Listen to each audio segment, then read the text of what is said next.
Yeah. It's relevant. Did I tell you the new song I wrote? Mm-mm. You want to hear it? Yeah, like on the show. Where we going? You're gonna sing me a song? I will if you want to put it on the show, but I was just going to sing it to you. What's up, Airheads? We're back. Corey's gonna sing a song, then we'll do the intro. Go ahead. Here it goes. This is inspired by me and my real life. I got a little bitty weenie, I'll tell you what, but I bet I got something that you ain't got. Big balls, they're hanging down to my knees. Big balls, won't you take a look at these?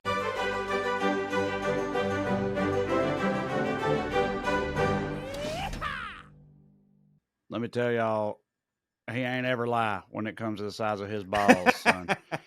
People after shows, oftentimes, I mean, it happens to me all the time. People either in the meet and greets or on the street afterwards or something, they'll say some version of, I kept getting distracted by how freakishly large your hands are. And I'm like, well, that's less than ideal, but thank you. You know, like don't hit for me that they're a distraction while I'm on stage. Yeah, but right. They are freakishly large.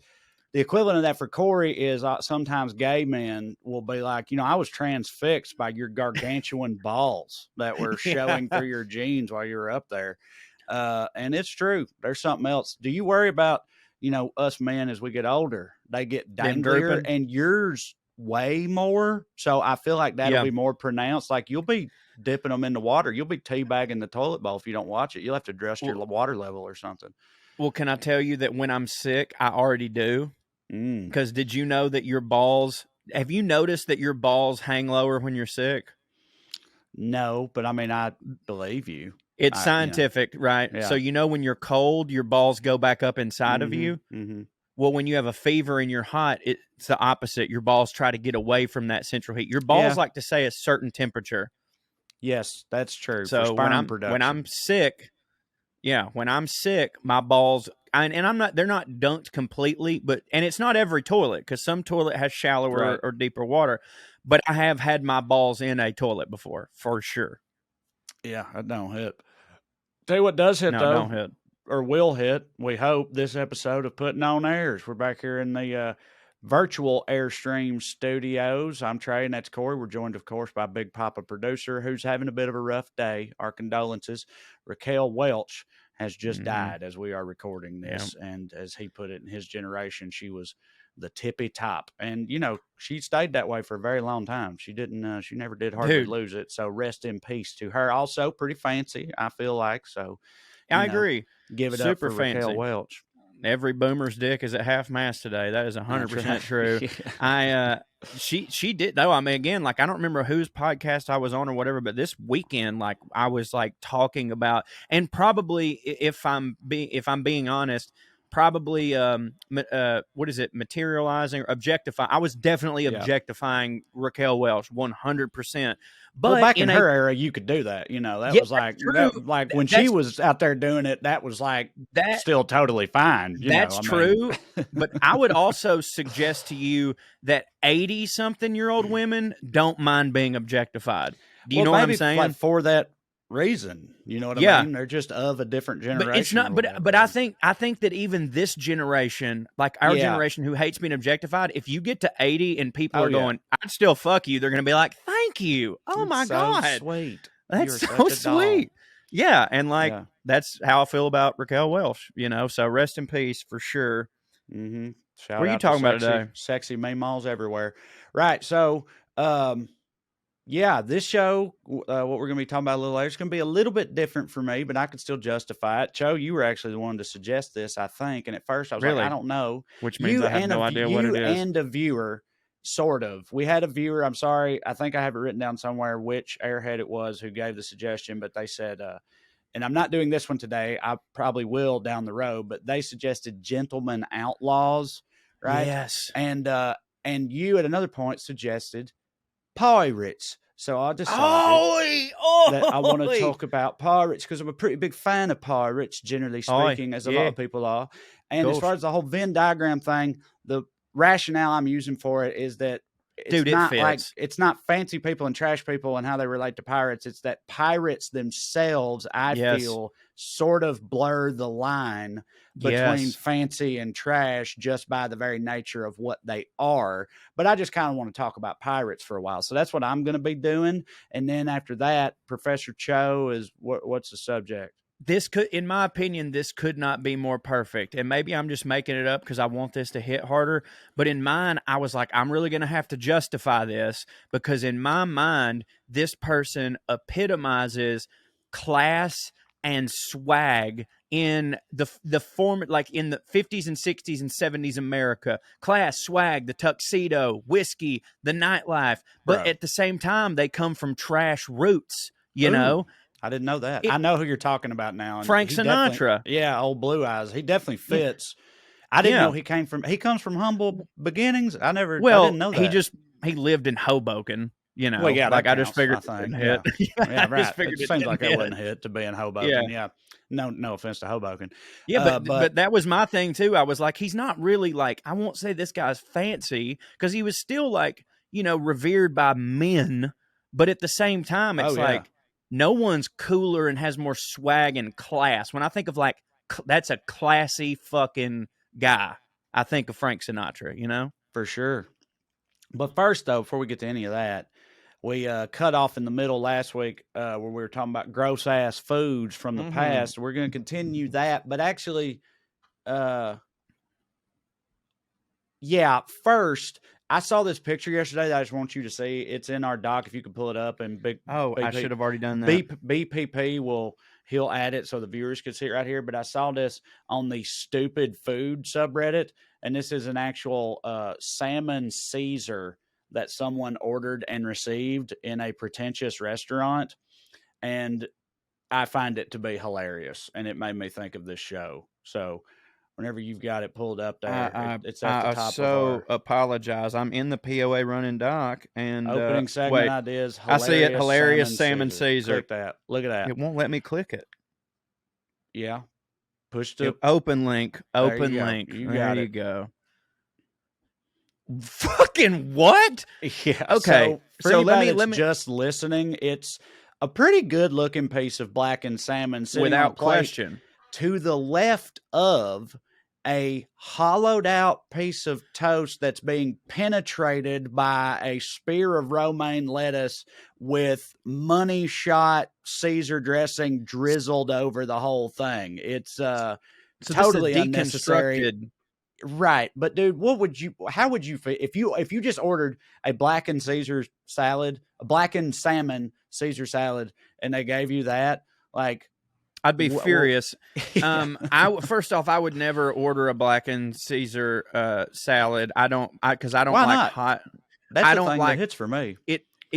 I would like the salmon. I actually would like the salmon. If they could guarantee me that the salmon, I don't like hot meat on my. See, I don't like hot. We've had this discussion before. I'm the exact opposite. With an entree salad, if it's grilled chicken, blackened salmon, whatever, I love all that shit. Steak.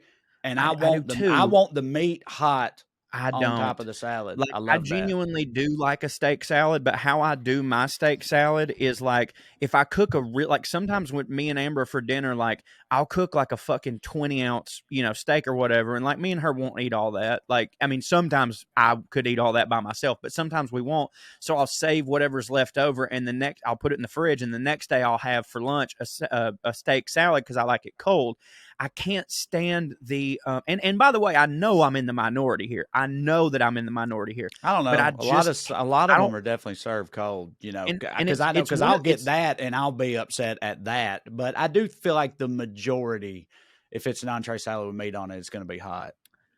Agreed. And I think that it should be. And I genuinely think that I'm wrong here, but it is how I feel. Much like when it comes to like a burger, I love lettuce on my burger, but I would kind of prefer you bring me the lettuce on the side so that I could wait till my burger cooled just a little bit before I put it on there. Because when lettuce gets warm to me, it tastes like something I want to throw up. You know what I mean? Like okay. I just like cold, crisp iceberg lettuce should remain ice, But I'd be fucking pissed. Let's say I didn't order the blackened salmon and I just ordered a Caesar salad, and this is how the Caesar salad showed up. I'd be furious at how extra they went when. If they want to be extra with a Caesar salad, come to the side of my fucking table and make a goddamn Caesar salad the way that you're supposed to make a Caesar salad, because I'm not seeing any remnants of anchovies over here.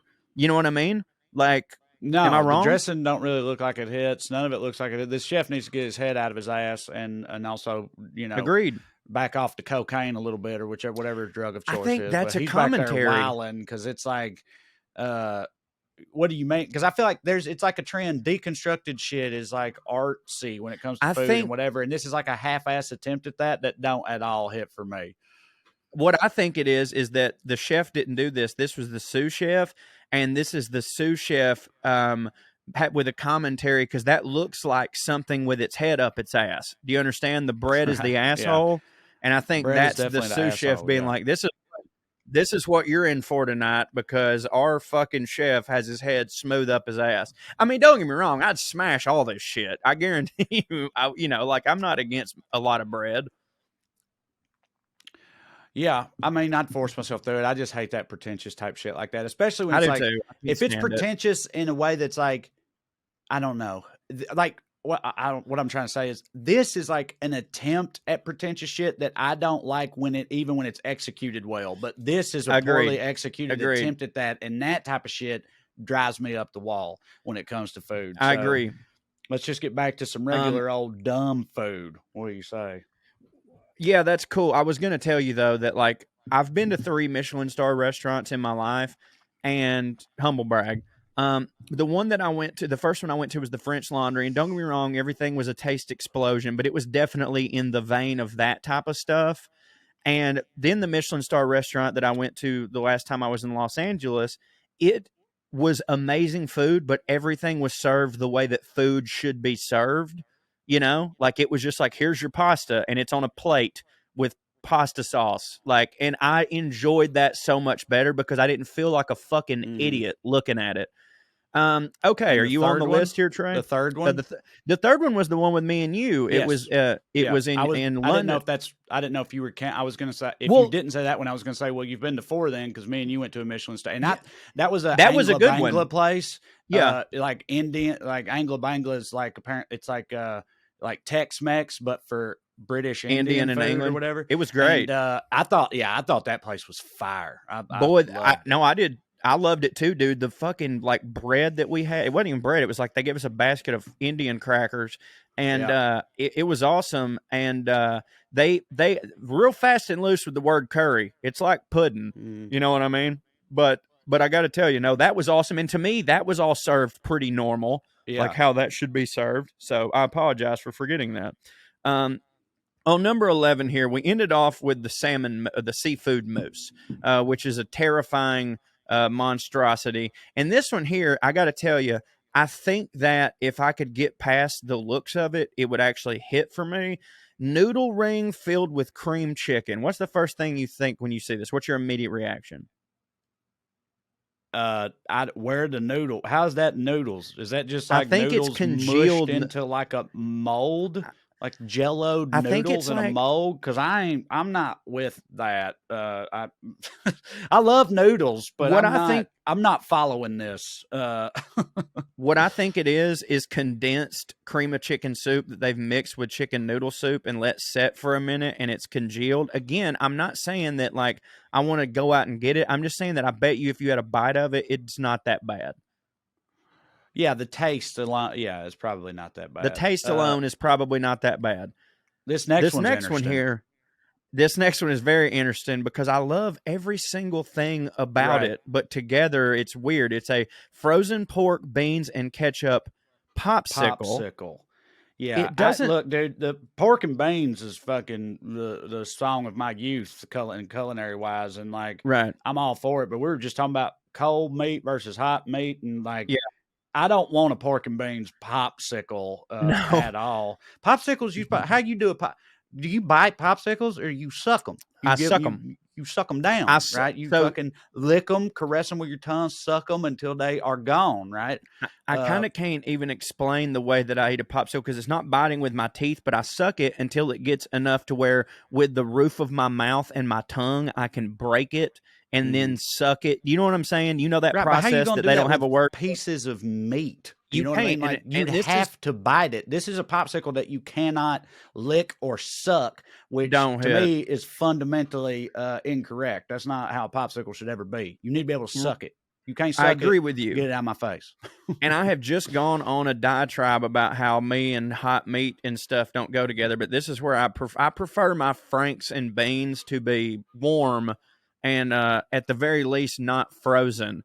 Now we've got what is called a simple supper mold, where until you zoom in, it sort of looks like pancakes with peas and ham and carrots on it. Are those pancakes? Let's read the ingredients here. It's a chicken. You need a chicken dinner made into a Jello mold, is what it is. Because back then they just made everything into Jello molds, evidently. And it's like I cannot express enough how much I would prefer to just have a chicken dinner. Chicken dinner's hit. Chicken dinner's a fucking bacon and gravy and taters and peas and stuff. But you suspend it all in Jello and congeal it together, give me a slice of a chicken dinner Jello cake. No, people in the 50s was high, man. Yeah, it was high without being high. I think that the people in the 50s were fucking spoiled is what it was. Like the 50s, the economy was doing really good. So they were just like, you know what? If the chicken mold ain't good, we'll just eat some of the other food we have because we're doing fine. Because like that doesn't seem like the meal of someone who's struggling. You know what I mean?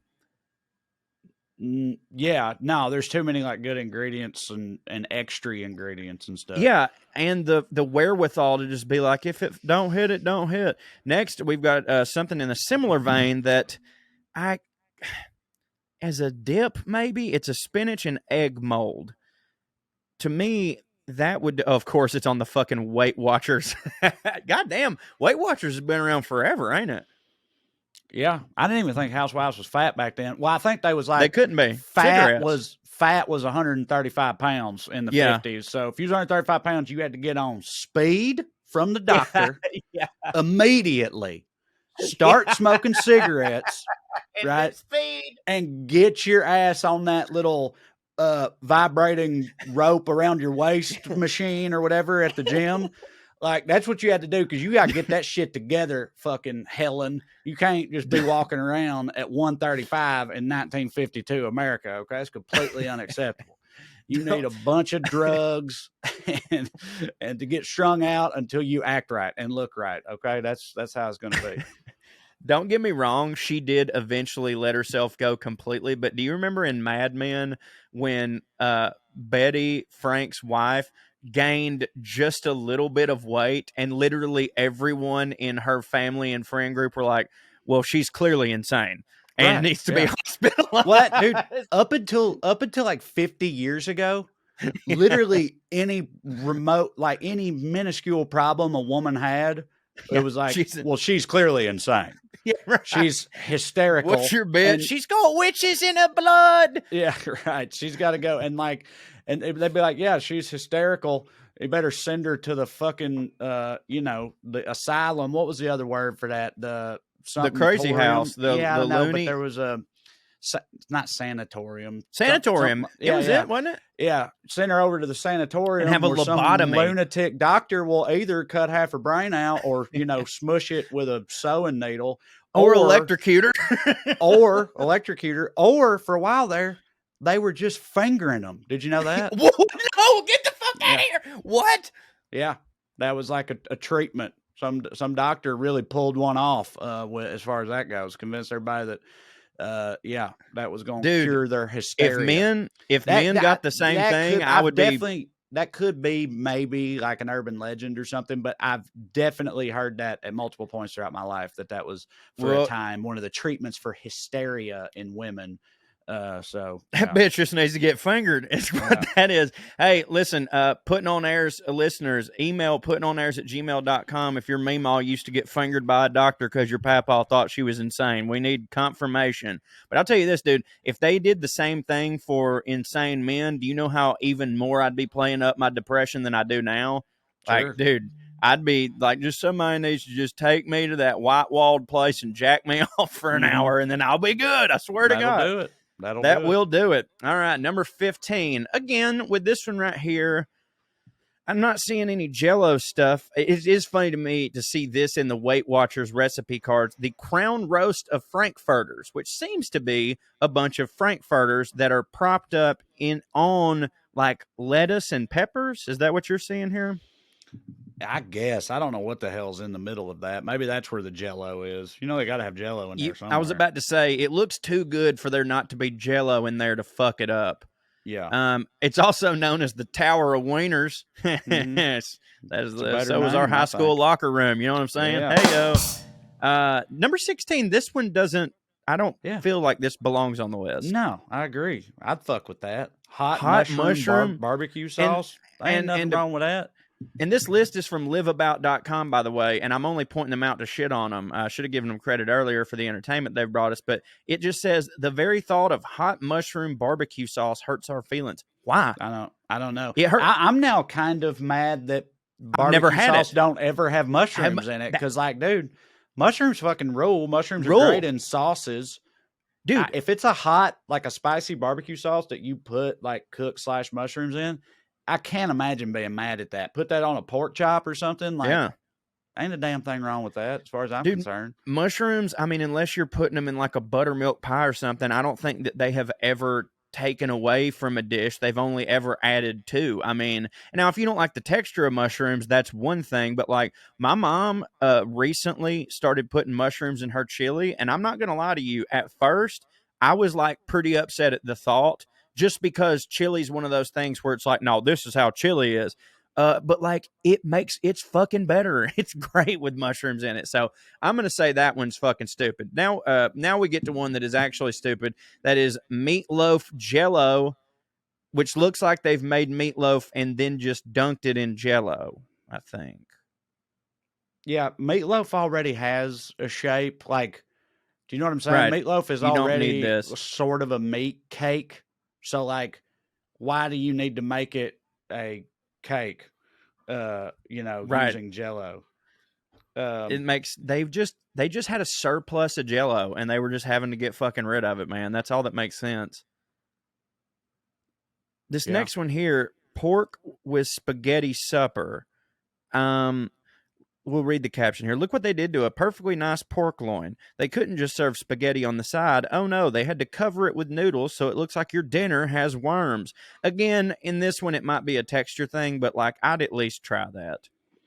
Yeah, so Big Papa producer sent us a link here. He did some research, and there's this. It's from the National Institutes of Health about the history of women's hysteria and treatment, and he gave us a quote from it that said that Cadranchi, who I assume is a historian, said that midwives, so I guess it was women doing it, said that midwives, recalling ancient teachings, took care of the hysterical women by introducing their fingers into their genital organs in order to stimulate orgasm. And then it says semen production.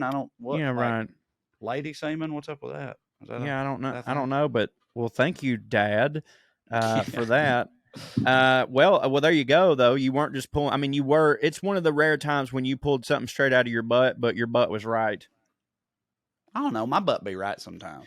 Your butt do be right, but it's still rare. Like, it's not because you do it all the time, so it's mostly wrong. If you're talking about me just like making a supposition out of nowhere, where I'm like, I wonder what that was about, and then I'm like, here's what I think that was about, and then I just go with it, and then that is what I'm talking about. Nothing. Okay, well, this was not that though. This was me like remembering a thing I had heard before, just not knowing whether it was based in fact or not. Right. Not the same butt talk. It's two different types of butt talk, is what I'm saying. Yeah, right? You're right. I'm sorry. You are right. I do apologize. Respect That's my something butt. I need. I do, Trae. I've never respected anything more than your butt. I think one more, because we are not going to get to the other 8. And this one again, too, it to me, it looks like there's some hollandaise sauce on it. Salmon shortcake. This is a Campbell's soup recipe, which I've always been a fan of. That is where my favorite casserole comes from. The chicken casserole was a Campbell's recipe. The salmon shortcake: blend 1 can Campbell's cream of celery soup with half a cup of milk, 1 cup drained flaked salmon, 1 cup drained cooked peas, and a dash of powdered dill. Heat thoroughly, serve on hot biscuits. I'm sorry, that sounds pretty fucking good. You know what I mean? Like, yeah, I could get down with that. I could totally get. I mean, some of these, I'm sure, really weren't that bad. They're just like wild by modern standards. Well, but that one to me is not even really that wild. Like, that's just like, I mean, you put fish in soup and poured it on a biscuit. Like, that sounds pretty fucking normal. Maybe these people are like the person that made this list is such up their ass that they're like, anything that has to be made with a can of condensed soup is just for the pores, which, like, I guess it is, but like, dude, condensed soup, and me and my sister have screamed this from the rooftops everywhere. All that is just a roux that's already made for you. You know what I mean? Like, that's why it's so good in casseroles. Like, sure, you could make your own homemade chicken casserole and make up a little roux with some stock and shit, or you could just grab some Campbell's cream of chicken and mushroom and throw that bitch in there, and it's going to be good. Am I wrong? Buddy, hell no, dude. The canned Campbell's creamed soups are like amazing. A staple of fucking Midwestern and Southern, as they ought be. Cooking. Like, that's just so many things. It's just like, hey, we should do something else to that. It's like, throw some cream mushroom soup on it. Bam, it hits harder now. Yeah. Oh, it's very much a thing. The way that I first started, like when I first started making soups, the way that it evolved for me was just, it went from, I just made your basic cream of chicken soup whenever I wanted soup. And then it went from that to, oh, I wonder if I added this. I wonder if I added this. I wonder if I added this, to where it's like, well, I'm basically using that as the starting point of what I'm doing. And then, of course, I learned to make my own roux, but like, I don't think there's anything fucking wrong with it. I don't think there's anything wrong with using a goddamn cake mix either. These pretentious fucks making lists, talking shit about Campbell's. I ain't for it. Yeah, since I got into bacon, I've always been like, it feels like cheating to use a cake mix and everything, but it's like, in terms of like the quality, like, I mean, they're great. Like, all it is pre-measured. I know. All it is pre-measured the shit that you were going to use anyway. I'm like, I got to measure it. You know what I mean? No, like, I hear you. Dude, you're not wrong. I'm screwing. You're not wrong either. I got to measure the flour. You know what I mean? Got to scoop it, buddy, level it. You're not wrong in that there's so many things that I still prefer to do myself, even though there's an easier option. All I'm saying is I don't think people need to feel bad about it. You know what I'm saying? Because there are, they're all pretty fire, honestly. They're fucking great. Yeah. All right. Well, you want to talk about pirates? We should, but shouldn't we take a break first, Trae? Yeah, we'll talk about pirates right after this. The wait is over. Quality steak, free shipping, period. The Backyard Butcher's restaurant quality steak boxes are available now. Get steakhouse quality bulk meat specials responsibly sourced from America Farms, delivered right to your door. And right now, for a limited time, Backyard Butchers is offering our listeners 15% off, free shipping, and 4 free ribeyes for life. Yes, I said that. 4 free ribeyes for life with every subscription. Imagine opening up a box of high-quality steak and being able to recreate the steakhouse experience right in your backyard at less than grocery store prices. That's exactly what you'll get when you order from Backyard Butchers. I've been using them ever since they sent me and Trae our nice box of meat, and it's fantastic. I currently have a filet mignon sous videing downstairs that I'm going to use as the base to make some ramen later, and I'm super excited about it. It just, you go to the grocery store and you think, oh, well, this isn't really that expensive. So yeah, you get what you pay for. It's not good, but Backyard Butcher gives it to you for better prices, and it's tremendous meat. Trae, tell them about it, buddy. Well, I think the best part is you can beat inflationary pricing at the grocery store and save big on your family's dinner budget, because you can cut out the middleman at the grocery store with responsibly sourced 100% American beef, pork, and chicken sourced from farms all across this country's great heartland. Backyard Butcher's meat is fresh, safely packaged, delivered to your door in an eco-friendly insulated box. Their boxes and packing are specifically designed to keep your meat within the optimal temperature range. They have tremendous customer service, which sets them apart. If you need help with your order or grilling tips to get the most flavor out of your meat, you can chat with their seasoned butchers online 7 days a week at backyardbutchers.com. Another really cool thing, no memberships or subscriptions are required, which also sets them apart. You can subscribe and cancel at any time, or you can try them once, after which point you will want to resubscribe on your next order because you'll love the price, ease, quality, and taste of Backyard Butchers steak, pork, and chicken. For a limited time, as Cho said, Backyard Butchers are offering listeners of this podcast a special introductory deal. You get 15% off, free shipping, and 4 free ribeyes for life with every subscription. That's 4 free premium restaurant quality juicy ribeyes delivered directly to your door, and your monthly subscription at significantly less than those inflationary grocery store prices. You'll thank us later when you visit backyardbutchers.com and click on the online shop and place that order, baby. It's going to hit for you so hard. Remember, no subscriptions or memberships required. So why wait? Get your hands on some of the best steak, pork, and chicken you'll ever taste and make your next steak night an event to remember. Visit backyardbutchers.com and use the promo code POA to get 15% off your order, free shipping, and 4 free ribeyes for life, y'all. That's backyardbutchers.com, promo code POA for one of the hittingest deals out there. Skew. Get it. Y'all, spring is about to sprung. It ain't sprung yet, but spring about to sprung. But in the meantime, you can get sprung. That's right, baby. This episode is sponsored by Blue Chew. Guys, we all know that confidence can take you far in life, and that's especially true in the bedroom when it comes time to step up to the plate, a.k.a. the crotchal region of the one you love, and that's where Blue Chew comes in. Trae, tell them about Blue Chew. Blue Chew is a unique online service that delivers the same active ingredients as Viagra and Cialis, but in chewable tablets and at a fraction of the cost. You can take them anytime you want to, day or night, so you can plan ahead to get down, or you can just be ready to get down whenever an opportunity comes up. The process is simple. You sign up at bluechew.com, consult with one of their licensed medical providers, and once you're approved, you'll receive your prescription within days. That's the best part of the whole deal. It's all done down there on the internet there, which means you ain't got to go to the doctor's office. You ain't got to have any awkward wiener conversations. You ain't got to wait in line at the pharmacy, run into your high school English teacher. You ain't got to do none of that, because Blue Chew's tablets are made right here in the U.S. of A., prepared and shipped direct to your door in a very discreet package. Cho, it's pretty hard to beat, ain't it? It's insanely hard to beat. That's one of my favorite parts, Trae, because the lady that owns the pharmacy near me was also the co-editor of the newspaper with yours truly.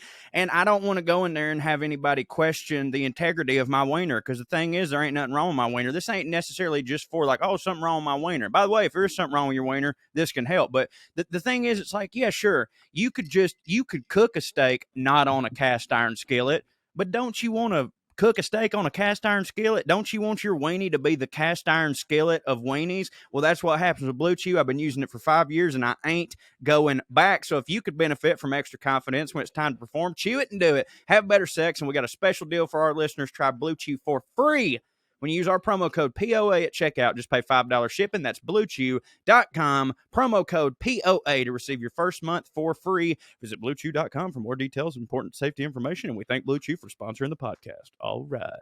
Blue Chew, get you a new deck. Brand new. All right, we're back, everybody. Let's talk about pirates. Shame.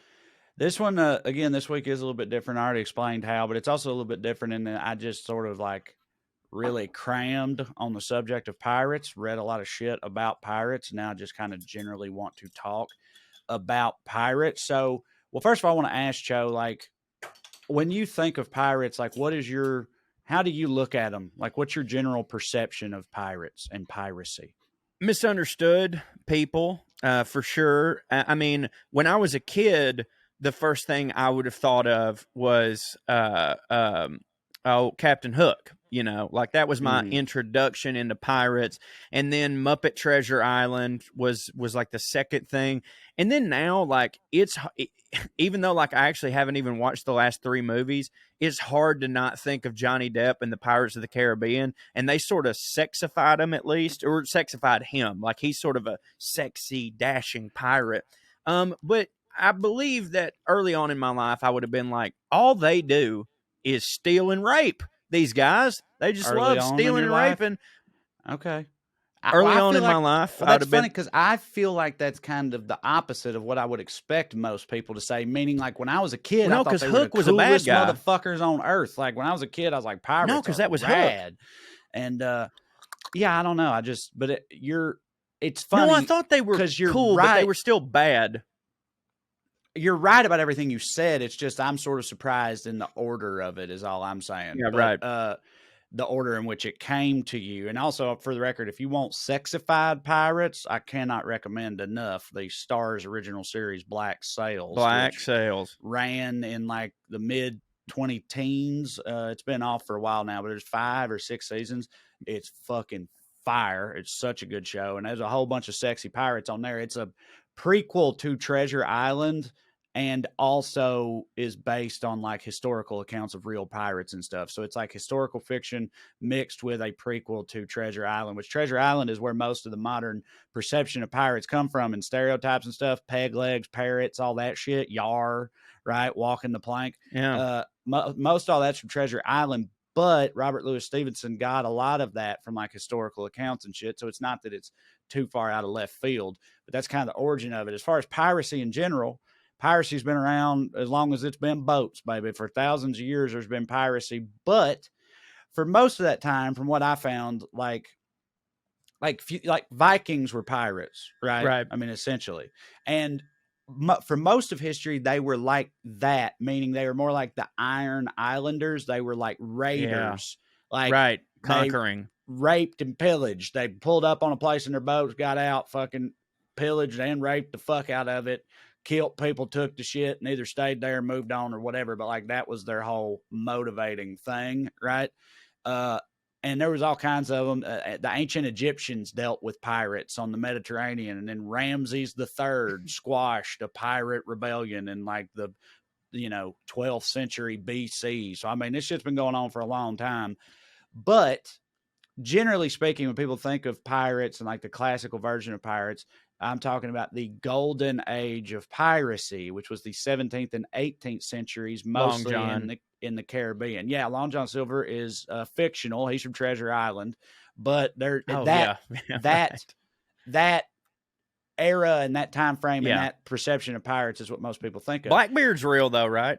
He is. Edward Teach. Blackbeard was probably the most famous / infamous pirate in history. But anyway, so I feel like there's absolutely a romanticized view of those types of pirates where it's like, oh, sure, they were roguish outlaws operating outside the bounds of a society that they deemed unjust.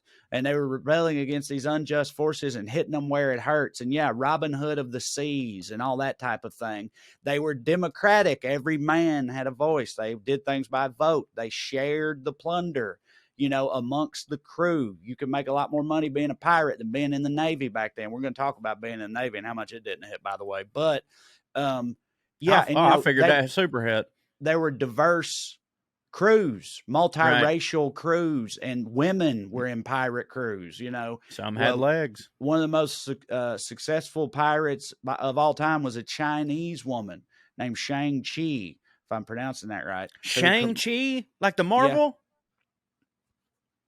Yeah. Well, I guess, but yeah, I reckon Shang-Chi. That's badass. Yeah, she was a pirate queen over in the Asian seas, and she had commanded a fleet of like 400 ships and 10,000 pirates and all this stuff. And so anyway, it's like, yeah, they were democratic and more open-minded than these regressive, archaic times they lived in and all this shit. And like I said, they were pushing back against the bullshit of society and all that, and that's like not Ching-Chi. I got it wrong. Okay. Ching-Chi. So I mixed up the start of the two. Anyway, and that's all like kind of true, but as you already said, they also was super rape and murdery. Yeah. Like they killed all kinds of people all the time. Not all of them. Some of them tried to be nonviolent whenever possible. Others were absolutely bloodthirsty and ruthless. It just depended on the boat and the captain. But like they, and they did try to like, they had a general sort of code about like, punching up, but like, not always. They like no hitting regular women. people got fucked up. I just mean like their targets were right. Rich. large merchant vessels, rich people, Right. yeah, and you know, Mom and pop British, stores, they're in the clear. right? Ostensibly, they're supposed to be, but like regular people got hurt a lot by piracy because like they'd steal all the fucking, you know, sorghum or whatever that was To make intended their room. for, you know, this colony in South Carolina somewhere. So like all the people in that colony now, they ain't got no sorghum. You know what I'm saying? Like Yeah. that type of thing happened a lot. So pirates really fucked a lot of shit up, but they were kind of also these, you know, rebellious, roguish, Robin Hoody outlaws. So it's kind of both things at the same time. The golden age of piracy started in the Caribbean when it did, because that's when England, France, and Spain started killing all the Indians and taking all their shit, right? Right. And the That's when they pirates got were really like, into well, that. if they can do this shit, like we're going to do this shit. That's when they got really into that. You know, they were like, that's when they Right. were doing the whole, hey, y'all us. And they were like, Right. no, we ain't y'all, we're us. And they're like, no, y'all us now. And then they kill them and take their gold, right? And they take all the gold, they take it back to England, right? And then they bring dudes back from England, go there, take more shit, take it back. So they're, you know, a lot of traffic in the Caribbean with ships laden with treasure and booty and stuff like that. Also, the navies they were doing this with, super did not hit to be a part of at all. Do you know what press gangs are? Press gangs? Press gangs. This shit is like crazy. PRESS? Yeah, press gangs, or the process have of impressment. It's also like the practice is called impressment. Oh, impressment. So is that like I want to impress upon someone my authority? So the press gangs would be people who went out and were just like, oi, oi, oi, and like stab people. So that they're like, just so you are impressed by the fact that we could do that, move aside. Not really, but sort of in a way, I suppose. So you could be a dude in 17th century England if you were an able-bodied young man. I could not have been a dude in the 17th You could just century. be out at the pub doing your thing. You're right, and you go to stumble home, and then a bunch of dudes with this type of hat on come out of an alleyway, grab you, and take you to a boat, and now you're in the Navy, right? Oh my God! They would press gangs. They went around. That's kind of how I started working at Abercrombie. Yeah, somebody just saw you and was like, "You at seem the like mall." You can do this." Yeah. Well, you should be complimented by that, because I thought Abercrombie, part of their whole thing was like, no fat chicks. Everybody here hits, and that like part of their thing? I was 16, so yeah, I was doing fine then. Right. Okay. So yeah, they would just kidnap dudes and put them on a boat, and like now you got to sail for the crown or whatever. And at first I was like, that's fucking crazy. How also they didn't get paid, right? Right. Because you were doing your duty. How is that not just slavery? Slavery. Yeah, it is. The differences were ostensibly it was for a limited amount of time, and they weren't seen as like subhuman the way that slaves were, right? Okay, it's so part-time slavery. Yeah, right. But those are really the only differences. But like the conditions were brutal. There was no pay. You were forced to do it in the first place. This super did not hit for people. I mean, what's the difference aside from the pay? What's the difference in that and the draft? Draft. They were just I was gonna say, like, I thought when I first read about it, I was like, this is fucking bananas. But then I was like, well, shit. I mean, it's kind of just a draft. Right. It's just a little more violent, more direct, and sudden, right? And traumatic, but there are differences there too with drafts. At least like what we think of when we think of drafts, there are choices, and there is pay, and there's opportunities, and there's pension and health insurance and stuff like that. They give you shit in return if you're drafted into at least our military. With naval impressment, they ain't get shit but scurvy. That's all they got. How did they expect those people to live? I mean, I assume that they have to be providing them meals, otherwise they would die and be of no use to them. But like once that's over, there's no GI Bill. It's just like on you go. So yeah, pretty much. So because of how much that did not hit, tons of sailors who were pressed into naval service, when they got an opportunity, said, "Fuck this shit, I'm out." Right. And they did that either in the colonies or on a Caribbean island or something. And a lot of those dudes, and they were like, well, what are we going to do? We got to do something. All we know is boats. all we know is boats. Let's do some boat stuff. And also, fuck those dudes who did this to us. So that's where a lot of pirates came from. They had been pressed in the naval service. They said, fuck it. And then they started pirating instead. So you got all this trade, all this conflict, all this upheaval, all these boats with all this shit, all going back and forth in the same place, all these disgruntled former sailors. And now, boom, all of a sudden, golden age of piracy, right? That's how it came about. You know what this reminds me of? Fucking, this is Jesse James and the James Gang, dude. Like, that's the same shit. Well, it is because, like, I said earlier that or one Airhead suggested gentlemen outlaws because, like, it's basically it's just that, but on the water. It is the same exactly. Thing. It's like just that, but with a boat.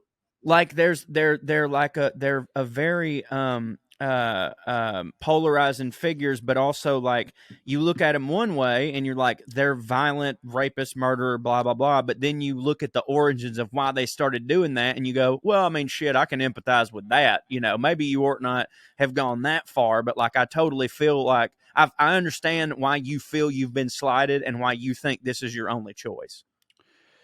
Yeah, absolutely. That's what I'm saying. It's like it's also a little bit like, I ain't trying to get political, but like insurgents and shit in the Middle East. I was going to say in the Middle East, like the dudes. Yes, for sure, like, dude. Guys that had their whole family blown up when they were 8 or whatever, and then you're surprised that they get radicalized. It's like, kind of like that. But so that led to the golden age of piracy. Do you know at the same time there were privateers? You know what a privateer is? That is a nope, I don't know. Privateer was just a pirate who had permission from his government to do that. It was called a letter of marque, right? And so, like, English privateers, they only pirated Spanish and French ships, right? Dope. Whereas pirates, obviously, they took everybody's shit, right? But privateers were on a certain side, and they did that because it was like, I was like, well, why don't they just use their Navy? But the privateers, they made money. The way it worked is they plundered a Spanish ship. They keep some of the money, but some of it goes back to England, though. Right. But in the Navy, they got other shit to do. And also, it don't work like that. So a lot of people were drawn to being privateers. Instead, they go outside the bounds. Sometimes they'd say, fuck it, I'm taking that English ship. And now they're pirates because they fucked around and, did the wrong thing. And also, if they fuck up, the government can just be like, I don't know this motherfucker. That's a great, I was just about to say that. It's like in the CIA. Very astute observation. That's one of the main reasons they did it, because plausible deniability. Yeah. Right. If Spain got pissed off, they would just be like, I don't know that motherfucker. I don't know exactly. He's a pirate doing pirate shit. Exactly. Right? So that was a huge reason that they used them. So yeah, good job, CHO. You picked up on that real quick. So there was privateers and pirates all fucking around in the golden age of piracy.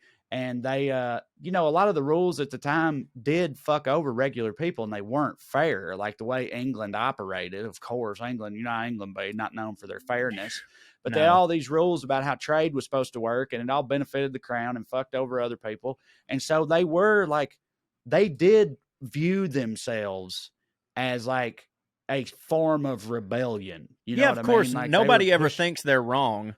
Like, and, no one's ever and like, they also kind of were, because dude, at that era, man, fuck England, Spain, and France. All of them, butts, they don't hit. All of in them, their like they were stinky butts. They were deep down that colonial rabbit hole and just imperializing the shit out of everything. So I ain't gonna lose no sleep over them.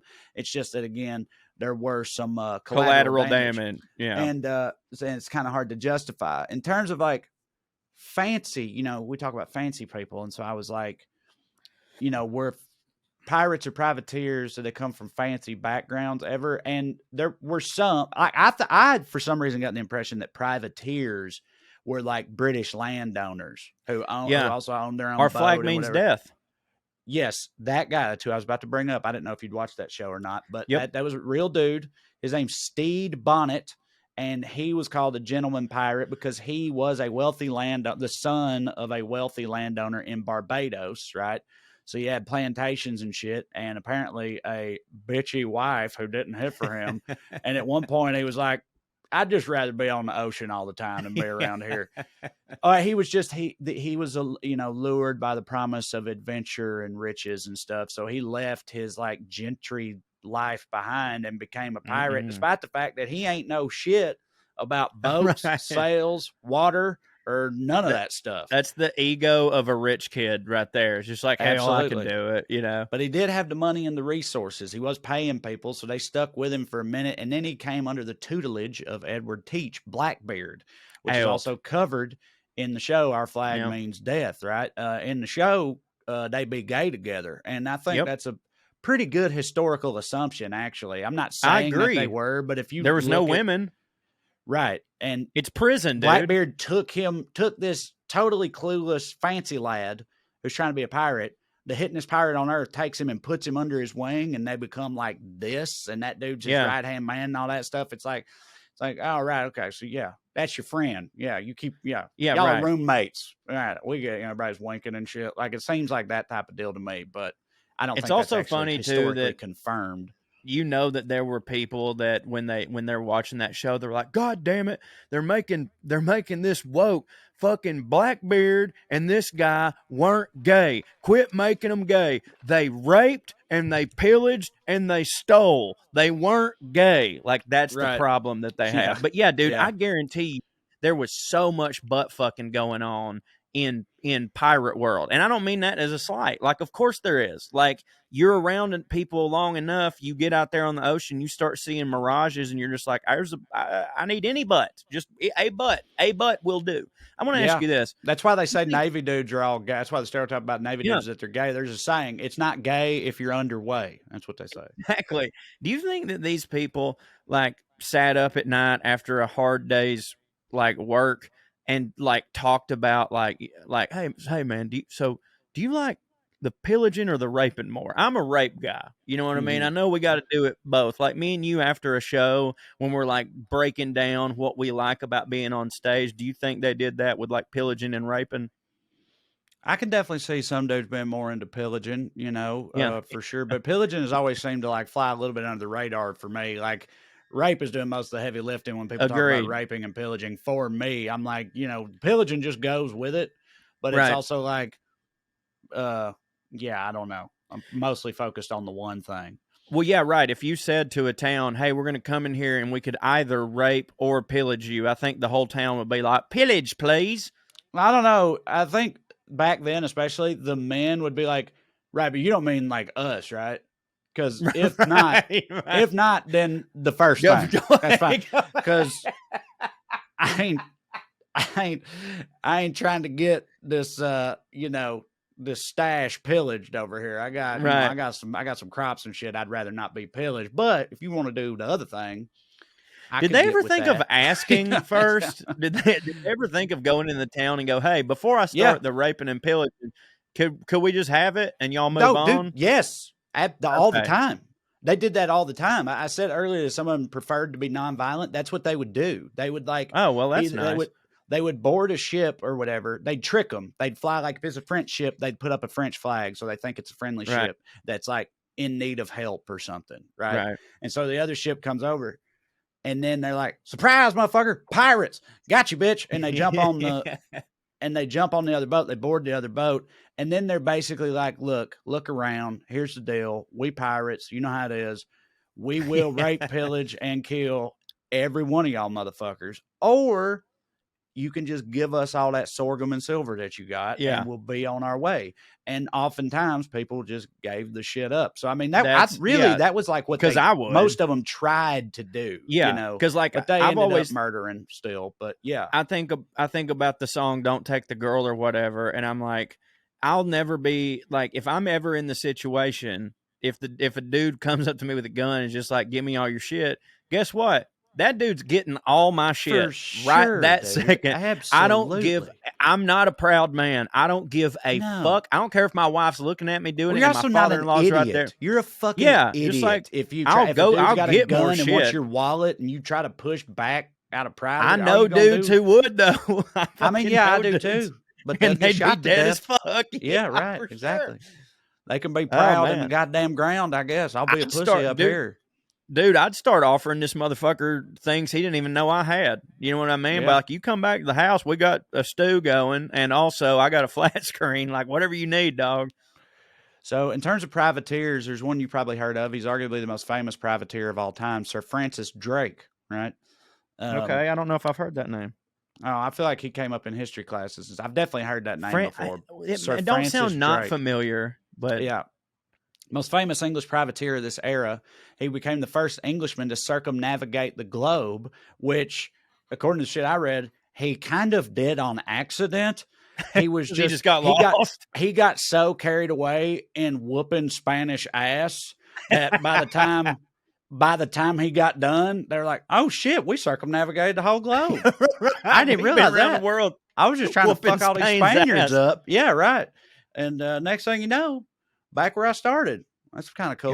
Sir Francis Drake also, fun fact, if you could call it that, Sir Francis Drake also helped to found the English slave trade of the era. So he had that going for him. Wasn't all bad then, huh? Is that what you're saying? Very accomplished man, that Sir Francis Drake. I mean, Women pirates. Okay. Two famous ones, I mean. It's not that they were the only ones. Mary Read and Anne Bonny. They got to get better names. Anne Bonny was a rich girl. She was the daughter of a plantation owner in Charleston. And you talk about they don't think about Americans being pirates. Like, yeah, no shit. You know what I mean? Like, fucking Lord God. It don't get me, normally they just like, they like bad boys or whatever, but hopefully they get over it at some point. Well, her bad boy was a fucking pirate, and now she's on the seas raping and pillaging and stuff like that.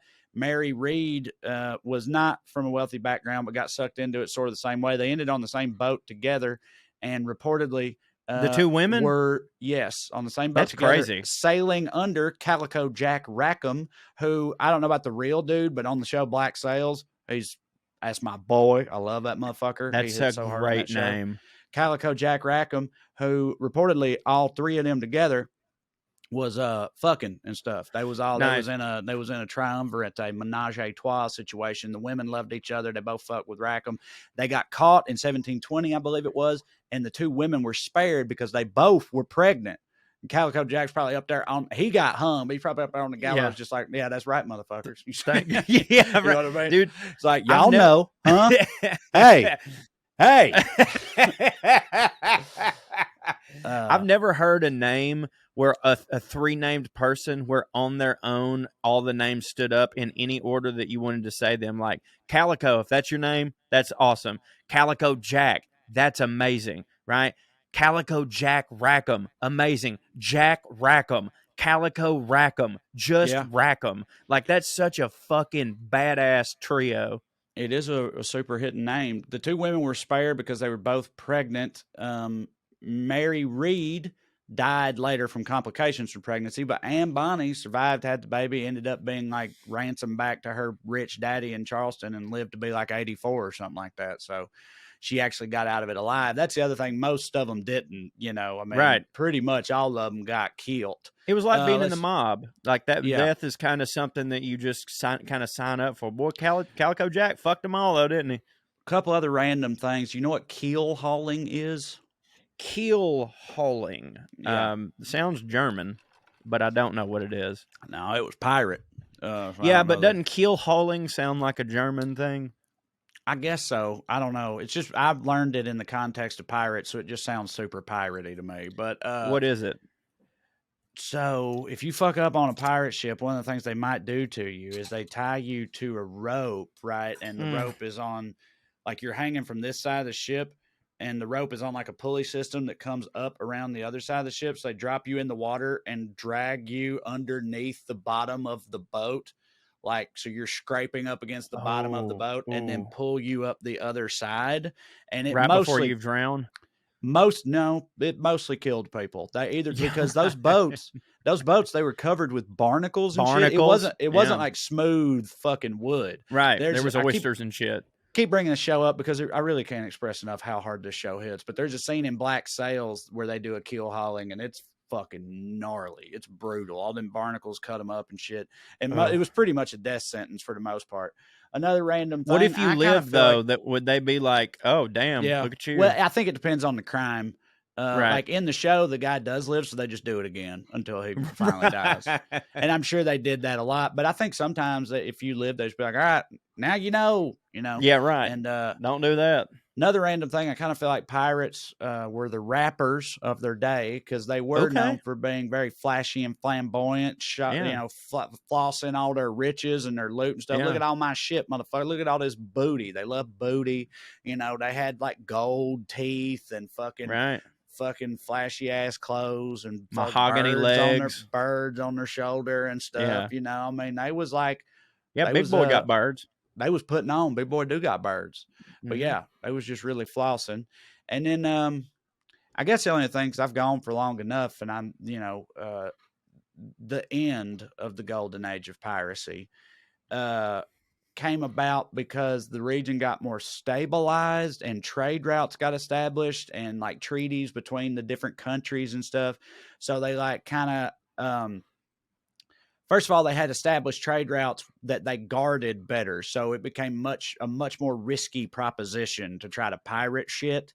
And also it became more lucrative to just do it, to like go straight. You know what I mean? To like do it to to go, is it what's the word in mobster movies where they do that? Is it going straight? What do they call it? Where you going straight? Yeah. Yeah. Okay. Yeah, it became straight. More lucrative to go straight, more risky to stay a pirate. The countries kind of banded together to squash it all down. And eventually, as is often the case, the imperious powers won out and survived the pirates. And that was kind of the end of it. I'm certain there were so many other rad things about pirates I wanted to say, but that's a good general overview, I think, of pirates well, I think of that, the Caribbean. I think that you should do, or maybe we should do, like collaborate for a Professor CHO-ish type segment on, like, I loved hearing about pirates, but I think that, like, now that we've gotten all that out of the way, we could just do a Blackbeard episode, because I know that motherfucker's got some, shit that you couldn't have got to, He had a bunch of pistols strapped to his chest and bandoliers, right? So he was strapped up with a bunch of pistols.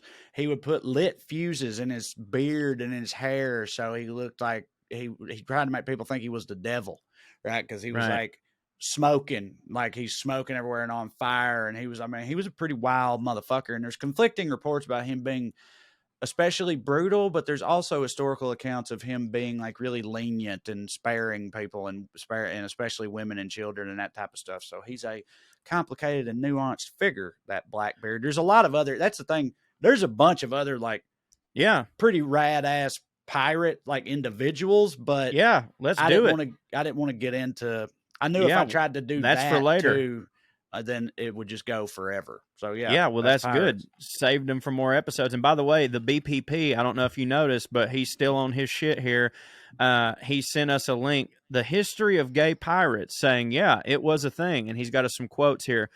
Queer relationships at sea were not uncommon during the golden era of piracy, 1650s to the 1730s. Relations between men was often encouraged. At the time, men on the ship, by the way, this is from the RooseveltReview.org. At the time, men on the ship knew more about their crewmates than even their wives and the children on land. This drew in a lot of queer men to piracy. Reed and Bonnie both disguised themselves. Oh, this is about the women. Reed and Bonnie I left that part out. I should have mentioned that. They disguised themselves as men to become pirates. The rest of that, though, basically just says what I said about them already. Okay. They ended up all in a relationship together. That was in our flag is death. The woman disguising themselves as a man. Right. So dude, I fucking both loved of those it. characters are also in Black Sails. Them, Calico Jack, fucking fictitious pirates like Long John Silver's in it. Captain Flint is in it from Treasure Island, but also real ones like Charles Vane, Benjamin Hornigold. It's a super rad show. Airheads, if you haven't watched it, you should watch it because it kicks a whole lot of ass. Anyway, that's it for pirates, and we'll be back right after this with History Professor CHO on the subject of old Blue Eyes himself, Frank Sinatra. This show is brought to you by BetterHelp. Listen, guys, I think we all know getting to know yourself can be a lifelong process. I know it has been for me because we're people. People grow and people change. I feel like if you look back on yourself at 23 and you ain't sort of thinking, what the hell was that person all about? Then, maybe that's indicative of some issues you're having now. We're always growing. You know, I didn't know myself at 23. I feel like I know that guy a little better now that I'm 36. But do I know myself at 36? That's hard to say. What's 47-year-old me going to think about 36-year-old me? These are questions we all go through. And what helps with this process is therapy, of course. Therapy is all about deepening your own self-awareness and understanding, because sometimes we don't know what we want or why we react to things the way we do until we have an opportunity to talk through those things. Don't live inside your own head. Let somebody else in there, somebody that knows what they're doing, somebody that can help you out. BetterHelp connects you with a licensed therapist who can take you on that journey of self-discovery from wherever your starting point happens to be. Cho, you've had some experiences here. I have, and it's sincerely, I rank it amongst the better decisions that I've ever made. I got to throw it to marrying my wife to number one, sure, but finally going to therapy as someone, like yourself, who was, born and raised in the country. This was not really something that was kind of put to us as an option. And then I finally, started listening to people, and they were like, hey, man, listen, it's your brain. Like, if you hurt your arm, you'd get your arm treated, right? Well, your brain's hurt, Corey. You tell us all the time how your brain's hurt. Do something about your brain.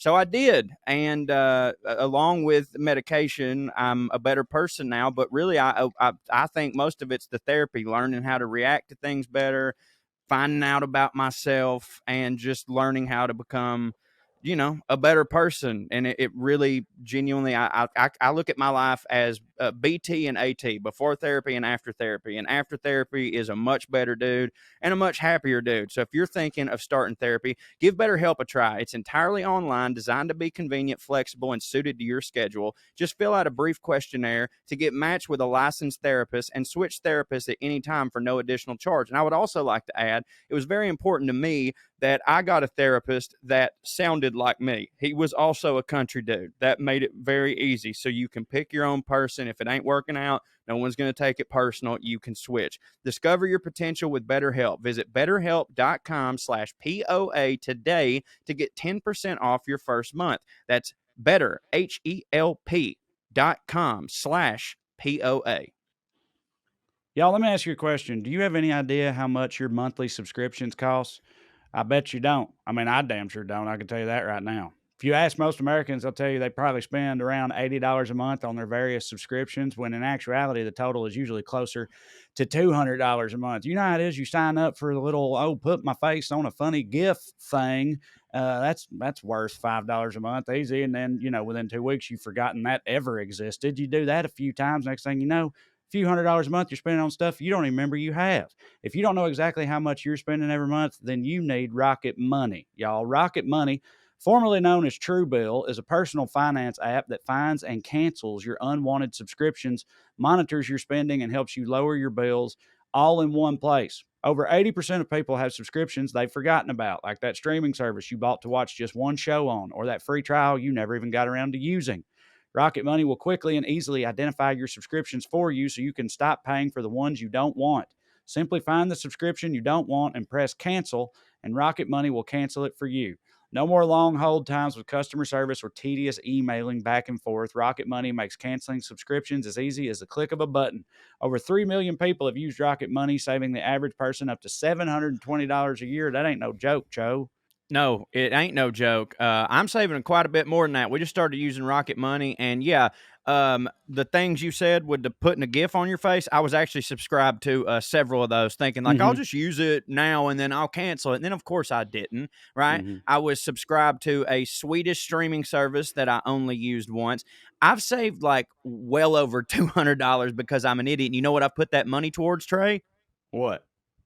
New subscriptions that I yeah. was like, well, I can afford these other subscriptions now. Right. But in a year, I'll go back, use Rocket Money again, and we can just restart the cycle all over. You can save a lot of money. I mean, like the amount of money I'm saving, I could take all that money every month and go get like my clothes tailored. You know what I mean? So like use it for stuff that you need, not stuff that you don't need. Stop throwing your money away, cancel unwanted subscriptions, and manage your expenses the easy way by going to rocketmoney.com/POA. That's rocketmoney.com/POA. rocketmoney.com/POA.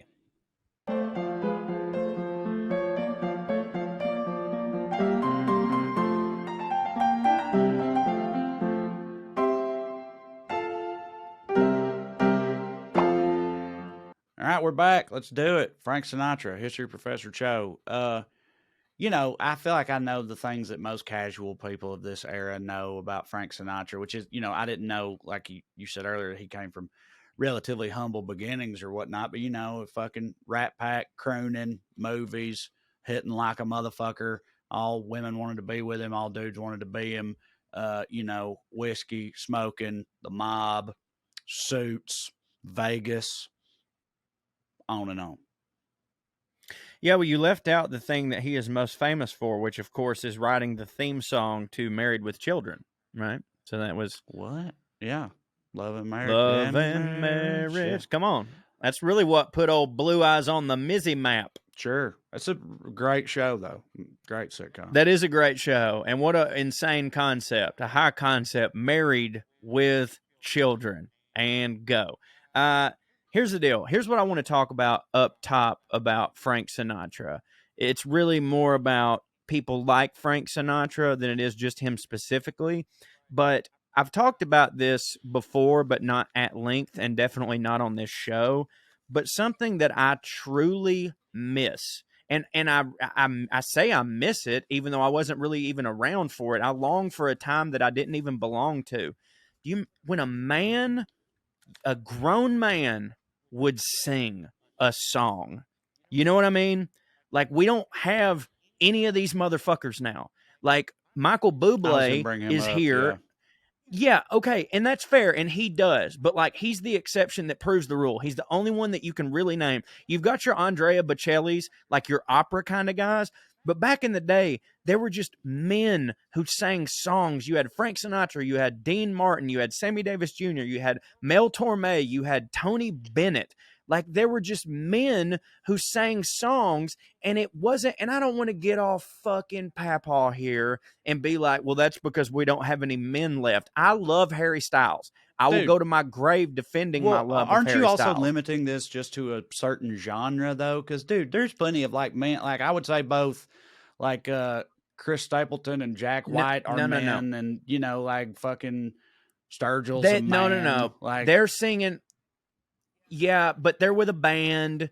And they're not doing like... So yes, I guess I kind of am doing genre or whatever, but those are dudes with a band, and also they're playing instruments, which makes it a little bit different to me. I'm talking about a fucking man in a suit walking on stage, a goddamn crooner. Yeah. Like, those people don't exist. And like, nowadays, there's like, Adam Levine will go up there and kind of croon. Harry Styles will go up there and kind of croon.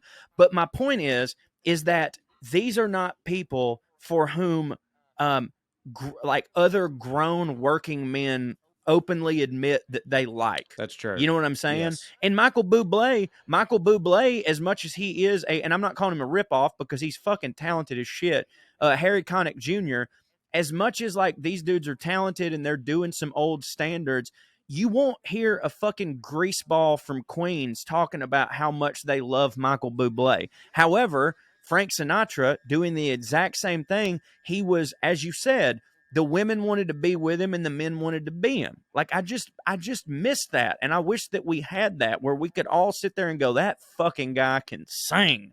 You know what I mean? Yeah. I mean, I hear you and I'm with it. I just feel like it's, I don't know. There's no way to prove this. I just feel like if that style of music had maintained its popularity, because another thing we don't really have right now, and you could find examples and everything, but like, we also don't have very many fucking kick-ass rock stars either. You know what I mean? Because that's true. Like that's true. Rock music is kind of why dead that is, though, at the moment, and like that lounge singing, the current, whatever that you call that style of music, it's just like it just kind of aged out and basically doesn't exist anymore. I feel like if it still did exist and like was popular, there'd probably be dudes who do it, and there'd probably be meatballs who were like, "Yeah, that's fucking great," like. Well, it's just not a thing anymore. I know why the rock star doesn't exist anymore, and maybe it's the same reason that the crooner doesn't exist, because a lot of it has to do with mystique. And me saying this, I'm lifting this from Drew's a bit that Drew had a long time ago. Yeah. Which was basically like behind the music and shit, like killed rock stars, and like Twitter and Facebook has killed rock stars, because back in the day with people like Aerosmith, you only heard what they wanted you to hear about them. You know what I mean? Like you didn't know what fucking Steven Tyler had for breakfast because there wasn't a fucking blog. So like these dudes could move in mystery, and there was a mystique created about them. And I suppose that like Frank, Sammy, and Dean, that was kind of a similar thing. Like you would hear these outlandish stories about Frank, but there was never video evidence to either prove it or refute it. You know what I'm saying? Yeah. Like they were able to just be like, yeah, they're connected with the mob. You never had a fucking video of goddamn Frank Sinatra, you know, wearing a mask going to Starbucks. You know what I'm saying? Right. But like, yeah, I feel you in that regard. But like with Sinatra,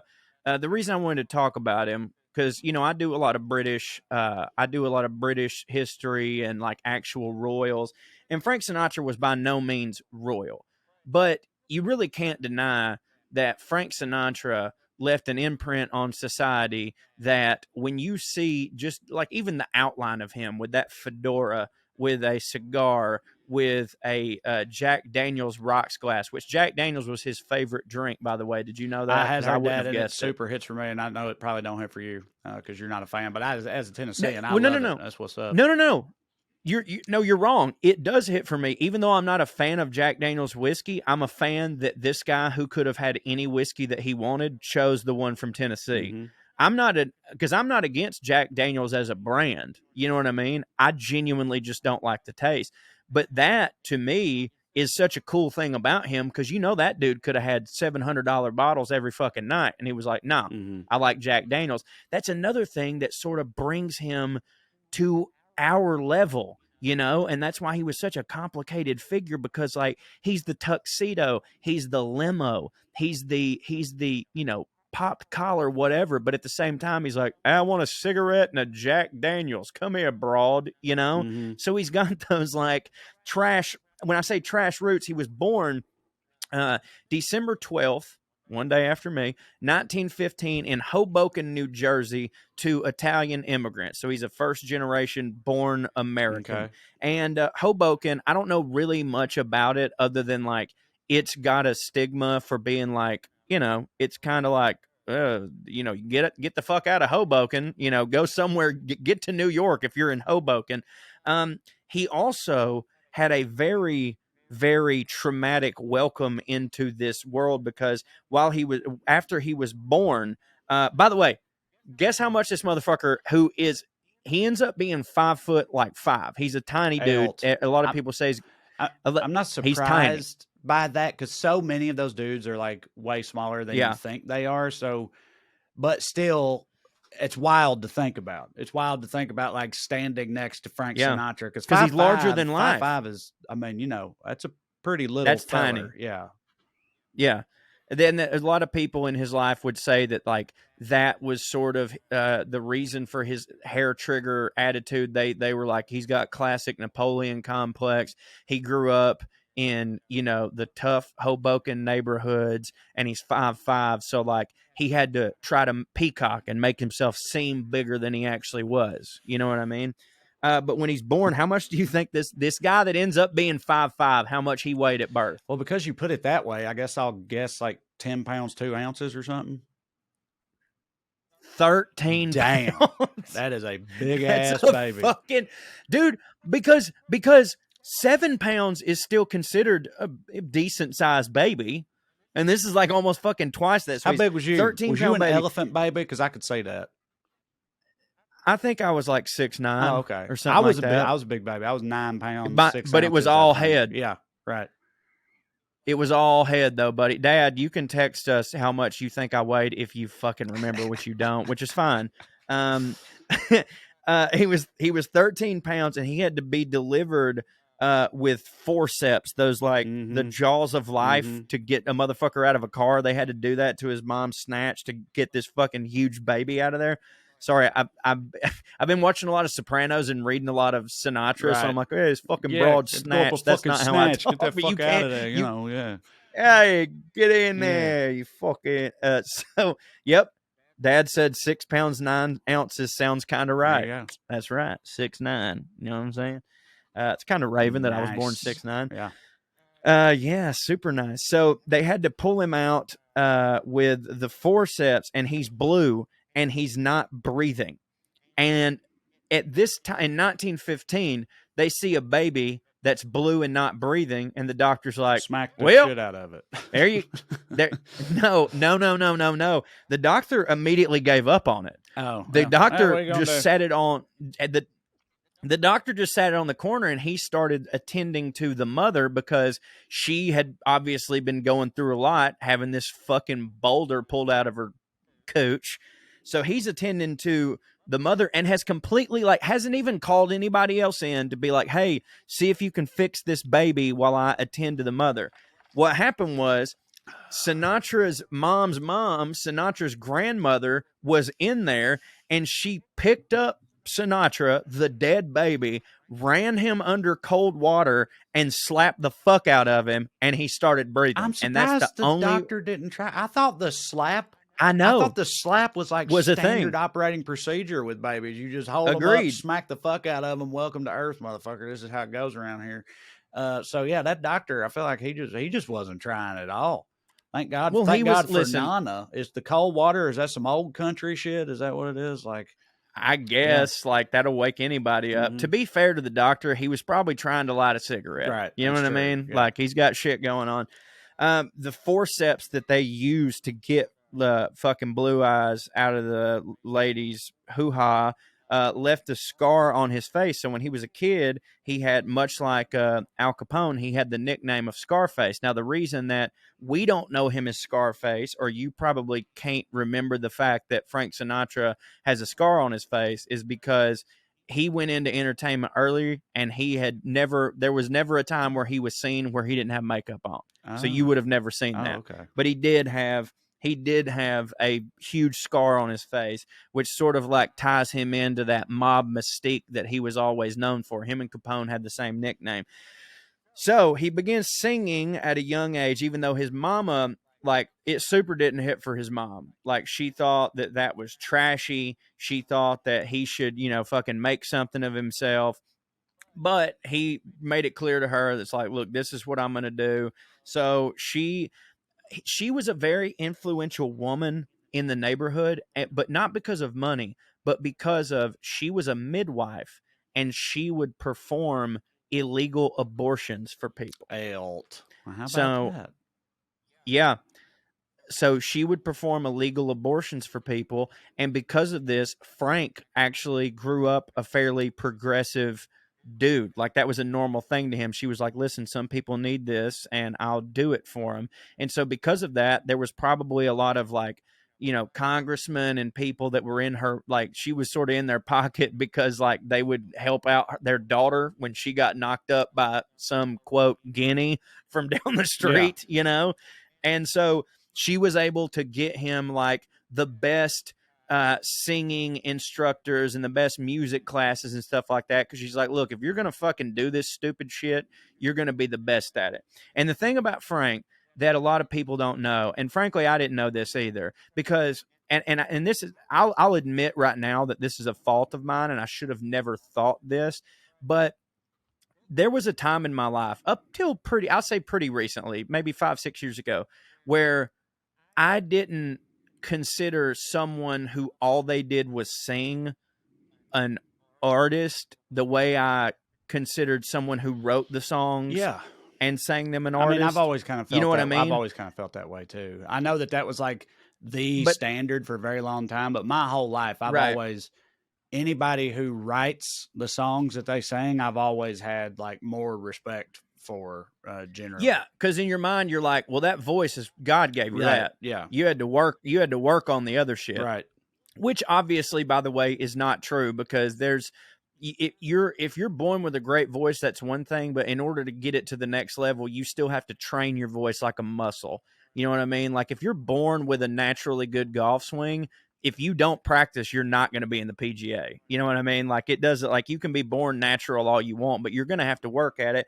And so that was very wrong of me. But apparently, scholars who talk about Frank Sinatra and the people that have written his autobiographies, and like people that are like huge into the music world, will tell you that Frank Sinatra is a one-of-one musical genius that comes along maybe once every 100 years. Really? Because, yes. Why? Because Frank was also a natural composer. He actually knew notes. He understood how notes worked and stuff like that. So he wasn't just going in there going, play it in F sharp, baby, fly me to the moon. Like he could actually, he would halfway conduct the orchestra, and he knew how, like, my voice works better this way. So you're going to change that F sharp. You're going to make it an F flat. Okay. Then we're going to come in with the hi-hat here. And so he was a director of sorts. And the way that he would take lyrics that should go one way, but he's like, I'm going to hit it here because if I hit it here, I can get. He was a genius at understanding the emotionality of lyrics if you said them certain ways. Like people would give him songs and they would sing it to him like this is how it should be sang, and he could come back to him and go, if I sing it like that, nobody's throwing their panties at me. Mhm. You understand? If I sing it like this, right? But he was per a lot of people, if he decided to be a maestro, he would have been one of the best maestros in the world because he just understood the relationship in notes between the saxophone, the trombone, the snare, all this shit. And that's why when he was on stage, he could just get in the pocket and he could improvise music and stuff because he understood how it was all laid out. You know what I'm saying? Yeah. And I would have never thought that. Yeah. So he just had a musical mind. Like he just had it like that. Yeah. He could just play. He's a savant or whatever. He could just play. He knew way more than someone who is just give me the words and I'll sing them. Mhm. Like he could have conducted. So he drops out of, he begins singing at a young age. He performs in the talent show. He gets on the radio. He drops out of high school to pursue music full time, eventually joining a group called the Hoboken Four, right? He leaves them to join the Harry James Band as their lead singer. And then after that, he gets picked up by this band called the Tommy Dorsey Band. The Tommy Dorsey Band was a huge fucking swing type band back in this day. Like they were hot shit, and they heard him and they were like, hey, we need a lead singer. We got to get this guy. And this is one of my favorite things that I've never known. Frank Sinatra and the Tommy Dorsey Band had the very first #1 hit on the very first Billboard chart ever. The first time the Billboard chart was a thing, Frank Sinatra and the Tommy Dorsey Band were the ones that charted. He then goes solo. What's it called? You know what? That's I don't fucking know. I had it earlier and I didn't type it into my notes. It's not I'll Never Smile Again because that was his first solo hit. BPP, look up the Tommy Dorsey Band #1 Billboard chart, Frank Sinatra. We'll get it in a minute. So he comes out. He's like, fuck this band shit. I rule. I'm going to be solo. And a lot of people don't know this because we only know Frank as like the Rat Pack guy, the man's man, the fucking rare steak and cigar guy. But when he first started out, he was basically the equivalent to Justin Bieber. Mhm. Like he exclusively, he played to teenage girls and they went fucking insane for him. If there was a Tiger Beat magazine back in these days, Frank Sinatra would have been on the front cover. But like, what did that even sound like in like 1938 or whatever? Do you know what I mean? Like, what was the fucking Tiger Beat That's boy a great band question. equivalent for them back there or at that time? You know what I mean? Swing I feel like it was with probably fucking, like, swing. Yeah, I think it was probably the swing shit. Like maybe not like when he advanced to like the fly fucking me to Boogie the moon, Woogie but like, Bugle Boy from Company B. Like, yeah. Yes, yeah. I really do think Yeah. that's what it is. And by the way, that's a fantastic song. Yeah, And I love sure. And also, I think we could probably play that on this podcast because it's probably in the public domain. But so when he starts out, he gets hooked up with this agent that's like, you're the new shit in town, kid. I'm gonna take you to the moon, all right? And Frank's like, fly me there, oh, that's a good song. So, but here's what's interesting.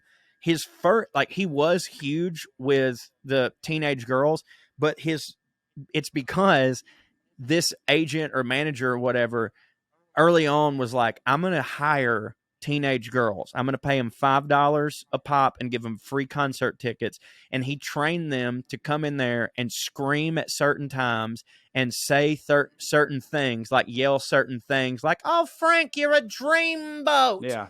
Oh, you flutter my flutterer." Yeah, Like right. whatever it is. But once this guy did this and then created the buzz, then it just became a thing that people did, so they didn't have to do it anymore. Pretty goddamn it's like the audience shrewd. It's shrewd, but it's also like, fuck, they got $5. He got a career. What are you gonna do? Yeah. But like that was because it was George Evans. He just didn't leave anything up to chance, dude. So yada yada yada. As you know, Frank's born in 1915. He's coming up at this time. He's probably like 30s, whatever. Well, the Second World War is coming on, and a lot of people in Hollywood are being drafted. Mm-hmm. Some of them are volunteering. Well, Frank was labeled 4F, Okay. which I assume 4F is like you can't go to the Army. Right. There was 1A, which was like, what do you mean? Like everybody knows that. Oh, okay. Sorry, I did not. No, I knew they had those classifications, but I didn't know what. Yeah, well, I just remember like every movie and every story I've heard about the draft and stuff, people were just like, please be 4F, please be 4F, because 4F is just like, listen, 4F is like, you can't come, and there's nothing you could have done about it, so you don't even have to feel bad. Like, you too short to hit. Sorry, Well, I'm gonna get to that because there's a short guys they fit in ditches better, foxholes and stuff. Short guys are fucking great for the war. Easier to shoot over their heads. You know what I mean? Roll them over a bunker. Yeah. So what was it? No. So he was labeled 4F when it came to the time of the war because here's the first rumor or first report is that he had a busted eardrum. He'd suffered a busted eardrum and he'd had it his whole life. And I don't buy that one because I can't hear that the fucking guy who's a musical savant also has a busted eardrum. I don't buy that one. I don't buy it. The second one was that they claimed that he was too emotionally unstable and volatile. I don't buy that either because that sounds like a great fucking soldier to me. Yeah, both of these so far, I'm like, damn, that's how did we find any soldiers? You know what I mean? Especially back in this era, which granted, people was all fucked up all the time and stayed dying and stuff, and cars was death traps and all that shit. Ears didn't hit, as everybody knows. Everybody's smoking like a freight train. Like they're going to be that stringent with the like health requirements to be a soldier. I don't know how we fucking put an army together, but all right. Now this has nothing to do with the Frank Sinatra story, but I am pretty sure that later in the war, they definitely like sort of eased up on some of those requirements because they were like, listen, we got to have motherfuckers get shot on the front lines. But, like at one point, like just being flat-footed was enough to not let you go to the Army. Yeah, see, that's like they'd be like, yeah, the boots, your feet will hurt. Because again, it's like it was a world war. It was the world for the world. The world is at stake here. Like it's wild that they're like, yeah, we need people to go help the world fight this war, but not that flat-footed motherfucker or that one dude whose one ear don't hit. Like I don't know. That's just kind of wild to me. Well, and I mean, not to be an asshole here, but like if I was in charge of the Army, I'd be like, I need people with not a lot to lose. You know what I mean? Like your ear don't hit. Well, fucking let's see how that goes. Like, you know what I'm saying? Like those would be my prime candidates. Like your life's already sucked. Well, get out here, boy. Throw a fucking grenade. Yeah. The story that a lot of people believe, even though like per some people, it's like, no, it was confirmed that he was 4F because of this or the other. A lot of people think that because Frank's career was at like, he wasn't at the tippy top, but he was just starting to climb. And Frank was worried that like, God damn, if I go over there and I stay gone, by the time I come back, these fucking girls wearing Bonnie socks are going to be nipping at the heels of some other fucking dude, and I'm not going to be popular anymore. So the one big rumor is that he paid this army chief dude or the doctor $40,000 to be like, yo, just write 4F, just say my fucking ear don't hit, whatever. Which, frankly, I believe, but it doesn't actually make me think less of Frank Sinatra. And here's why. As I've said a million times, I would have dodged the fuck out of the draft. I don't give a shit what you think about me. I would have done it. We're gonna get into this again. Like, no, we've already done it in World maybe War the II, world, buddy. Maybe no, the I one don't know. against the I don't know. fucking Nazis. Like, that don't make it. Yeah, any you're right. I different for probably you. would have went. Vietnam, I would have went. Sure, if we were at a draft during like Iraq, sure. Like, I totally get that, but like that one, no, like that one Let me needed say to this. be won. Like, you know, I know. Let me say this. I don't think that I would have gone out of my way to try and get 4F. What I will tell you is, if I was going to enlist or whatever, and someone said, hey, Mr. Forster, hey, you hit for us. You're that funny guy, right? And I'd be like, yeah. And they go, dude, you don't have to go. And I'd be like, wait, why? And they're like, we need you more over here. Well, I'd be like, I mean, okay, sweet. I would have accepted it. You know what I mean? I was going to say, like, look, having said that, for a dude like Frank Sinatra, if you're really starting to hit that hard at that point in time, I mean, of course, I get it. And also, yeah, I think there is probably an argument to be made that in terms of like morale or whatever, you know what I mean? It's like, no, I think it's stupid that Elvis went. You're more useful, you know, hitting and keeping people's spirits up and shit during the war effort than you would be like fucking, you know, as a machine gunner or whatever. And maybe I would have pitched that. I don't know. I'm just trying to be honest here. Yeah. In that I don't want to die. You know what I mean? Like, I do. Well, like, sometimes it depends on what mood you get me in, but I don't want to die at the hands of a fucking Nazi. But like, I might pitch to them, hey man, I want to serve, but like, what if I went over there and did stand up every night or did the radio like Robin Williams? Well, that's what Mel Brooks did, right? I don't hit. Yeah. Right. Well, no, Mel was actually in the shit. Which one of them was it? He ended up doing that. I was about to say one of those guys did like shows over there. Both of them ended up doing that, but both of them were also in the shit. Right. So they did a little bit of both. And the only reason I say that is because I just read twice in a row. I read it myself, and then I listened to the audiobook of Mel Brooks' autobiography. And yes, while he was over there, he was entertaining people, but he was kind of just doing it on his own. Like, he was over there as a regular fucking dude, and he just was entertaining people. And then finally, I think they were just like, you should just do this. You know what I mean? Because fucking Mel would he would like sneak up to the front lines at night and get the big loudspeaker and play like Jewish birthday songs pointing at the Nazis and shit like that. But like, he actually he had a gun, and he's the fucking greatest American that ever lived. Yeah. I'll hear nothing else. He's my fucking hero. But like, no, but he still was like risking his life and shit. Anyways, so a couple stories I wanted to tell about Sinatra while we're getting here towards his acting career. And I think you remember one of them that we were told by, I want to say it was Andrew Reich, our former showrunner, where, do you remember the story of Sinatra at the Beverly Hills Hotel and the bellboy? I don't know, not offhand, so hit me with it. Okay. All right, well, pretend that you don't know it. So Sinatra gets up to the Beverly Hills Hotel, right? He's drunk as fuck. He gets out of his car, and he's going to valet his car. So he throws the keys to the valet. He looks at the valet, and he goes, hey, kid, what's the most anybody ever tipped you? And the kid goes, $100, Mr. Sinatra. And he goes, he pulls out $200, hands the kid $200, and goes, there you go, top that. He goes to walk off, and then, he turns around and goes, hey, kid, who the fuck gave you $100 tip? And he goes, you did, Mr. Sinatra, last week. Yeah. Which I think is just perfect. Like, that's such a gangster. That's the only thing I think I have in common with Frank Sinatra, is that I would do that. Like, I would 100% do that shit. But another story about Frank that kind of goes the opposite way. Did you ever hear the Don Rickles story about Don Rickles being on a date? Yes, I was going to tell this one if you didn't. Go ahead.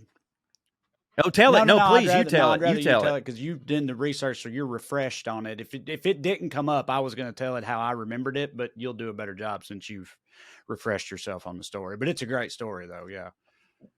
It's a great story. So Don Rickles is obviously huge friends with the Rat Pack. He's a burgeoning comedian. Is that the way you would say this about Rickles at this time? Well, I don't know if he was burgeoning or not. I just he wasn't quite the Rickles that he became. Okay. Otherwise, he wouldn't have really had trouble with this gal, in my opinion. Right. So Rickles is going on a date with this girl after his show in Vegas, and he's got a time slot that's kind of similar to Frank's. Maybe he was opening for Frank.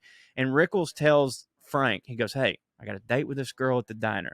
It would be really great if you stopped by the table and said hey to me, because if she knows that I know you, then I'm in for sure. Yeah. And Frank's like, yeah, kid, I got you. No problem.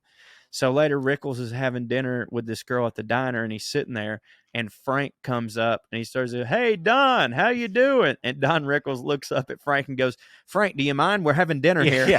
Yeah, that's so great. That's such a perfect, like, Don Rickles story. It's incredible. Those are two of my favorite Hollywood stories back to back. I think the Don Rickles one tops it. Well, but just since we're on the subject of stories, the only other one that I thought of that I was going to tell the Brad Garrett story. I know I've told you before. Oh, please tell it. Please tell it. And I hope you tell it for a decent amount of time, because I'm peeing in a joke. Okay. Brad Garrett, of Everybody Loves Raymond fame. He's a longtime stand-up comic. He got his start, as a lot of comics did back in that era, opening for musical acts, and he happened to land, huge deal for him at the time, of course. His first big gig was opening for Frank Sinatra, right?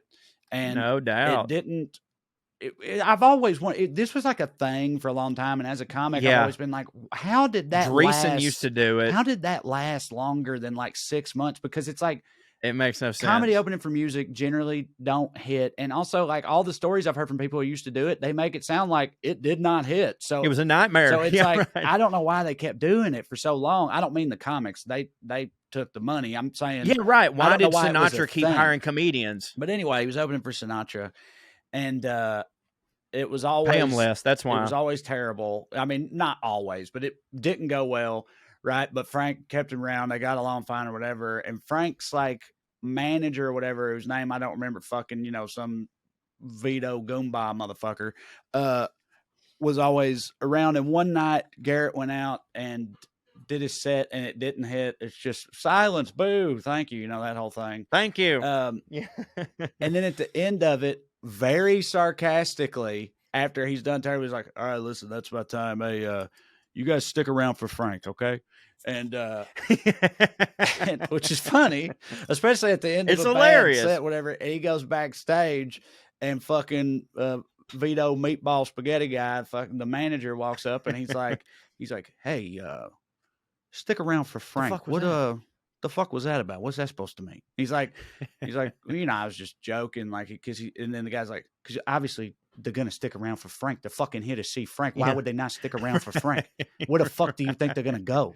They're here for Frank, and he's like, no, I know. It was just a funny That's thing the joke. To say, right? And he got fired. He was like, no, you're out of here. Get the fuck out of here, kid. And he got fired, and then ended up opening for Liza Minnelli and also Glenn Campbell, I think, along his journey. But yeah, I always thought that was fun. Dude, Brad Garrett is a fucking incredible storyteller, and he's got a bunch of them. He's one of the most funny.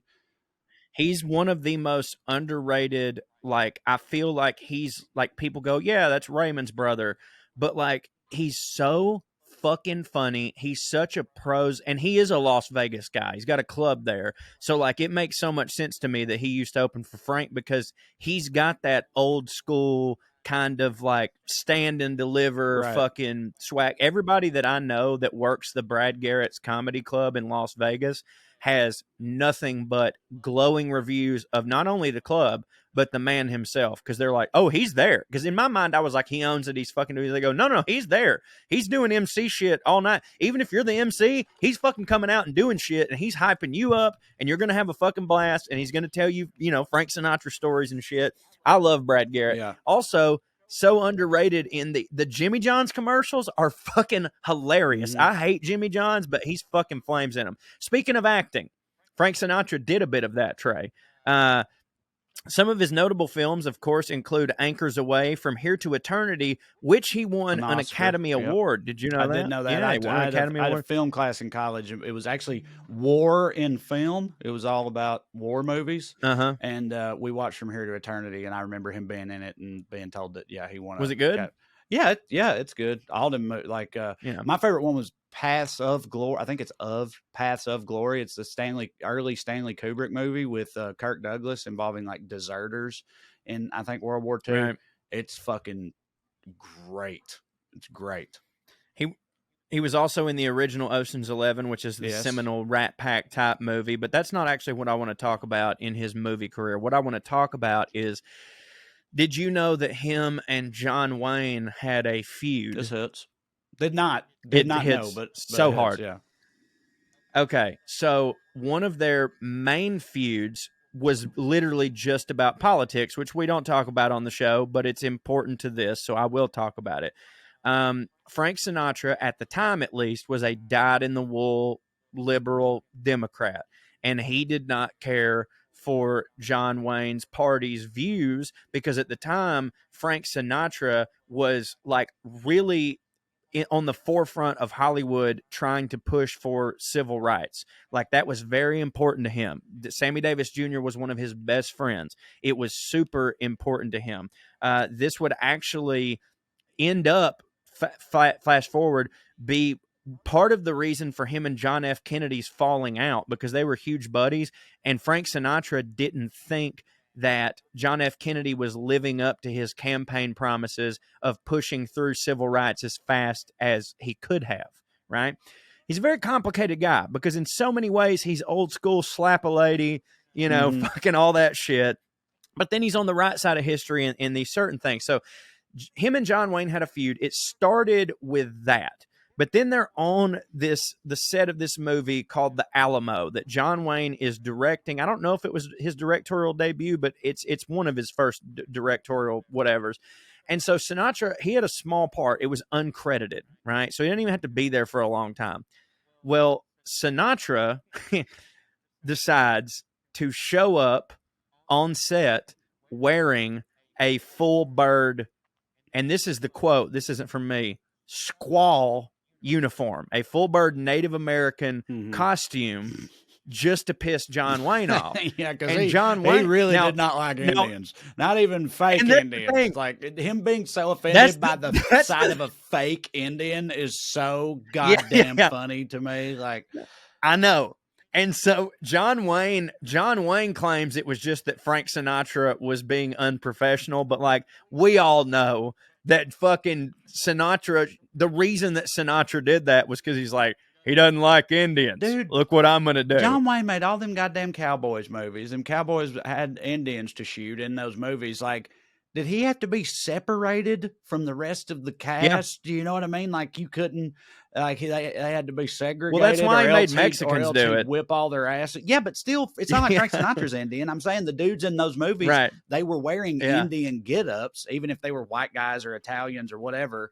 White guys or Italians. But, like, you know what I mean? Like, I don't know. He was a fucking lunatic. No, I agree with you. So obviously we know that Frank had a reputation for being a ladies' man. He was associated with various high-profile women. He was married. He was married 4 times, so not quite as much as Zsa Zsa Gabor. Nancy Barbato, 1939 to 1951. Ava Gardner, 1951 to 57. Mia Farrow, we all know Mia Farrow, 1966 to 1968.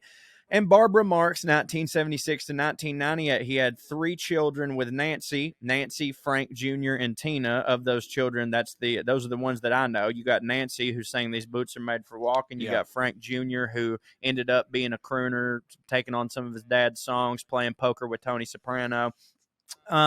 He was, like I said earlier, he was super involved with politics, and he was a close personal friend of John F. Kennedy. They actually met before he ever ran for president.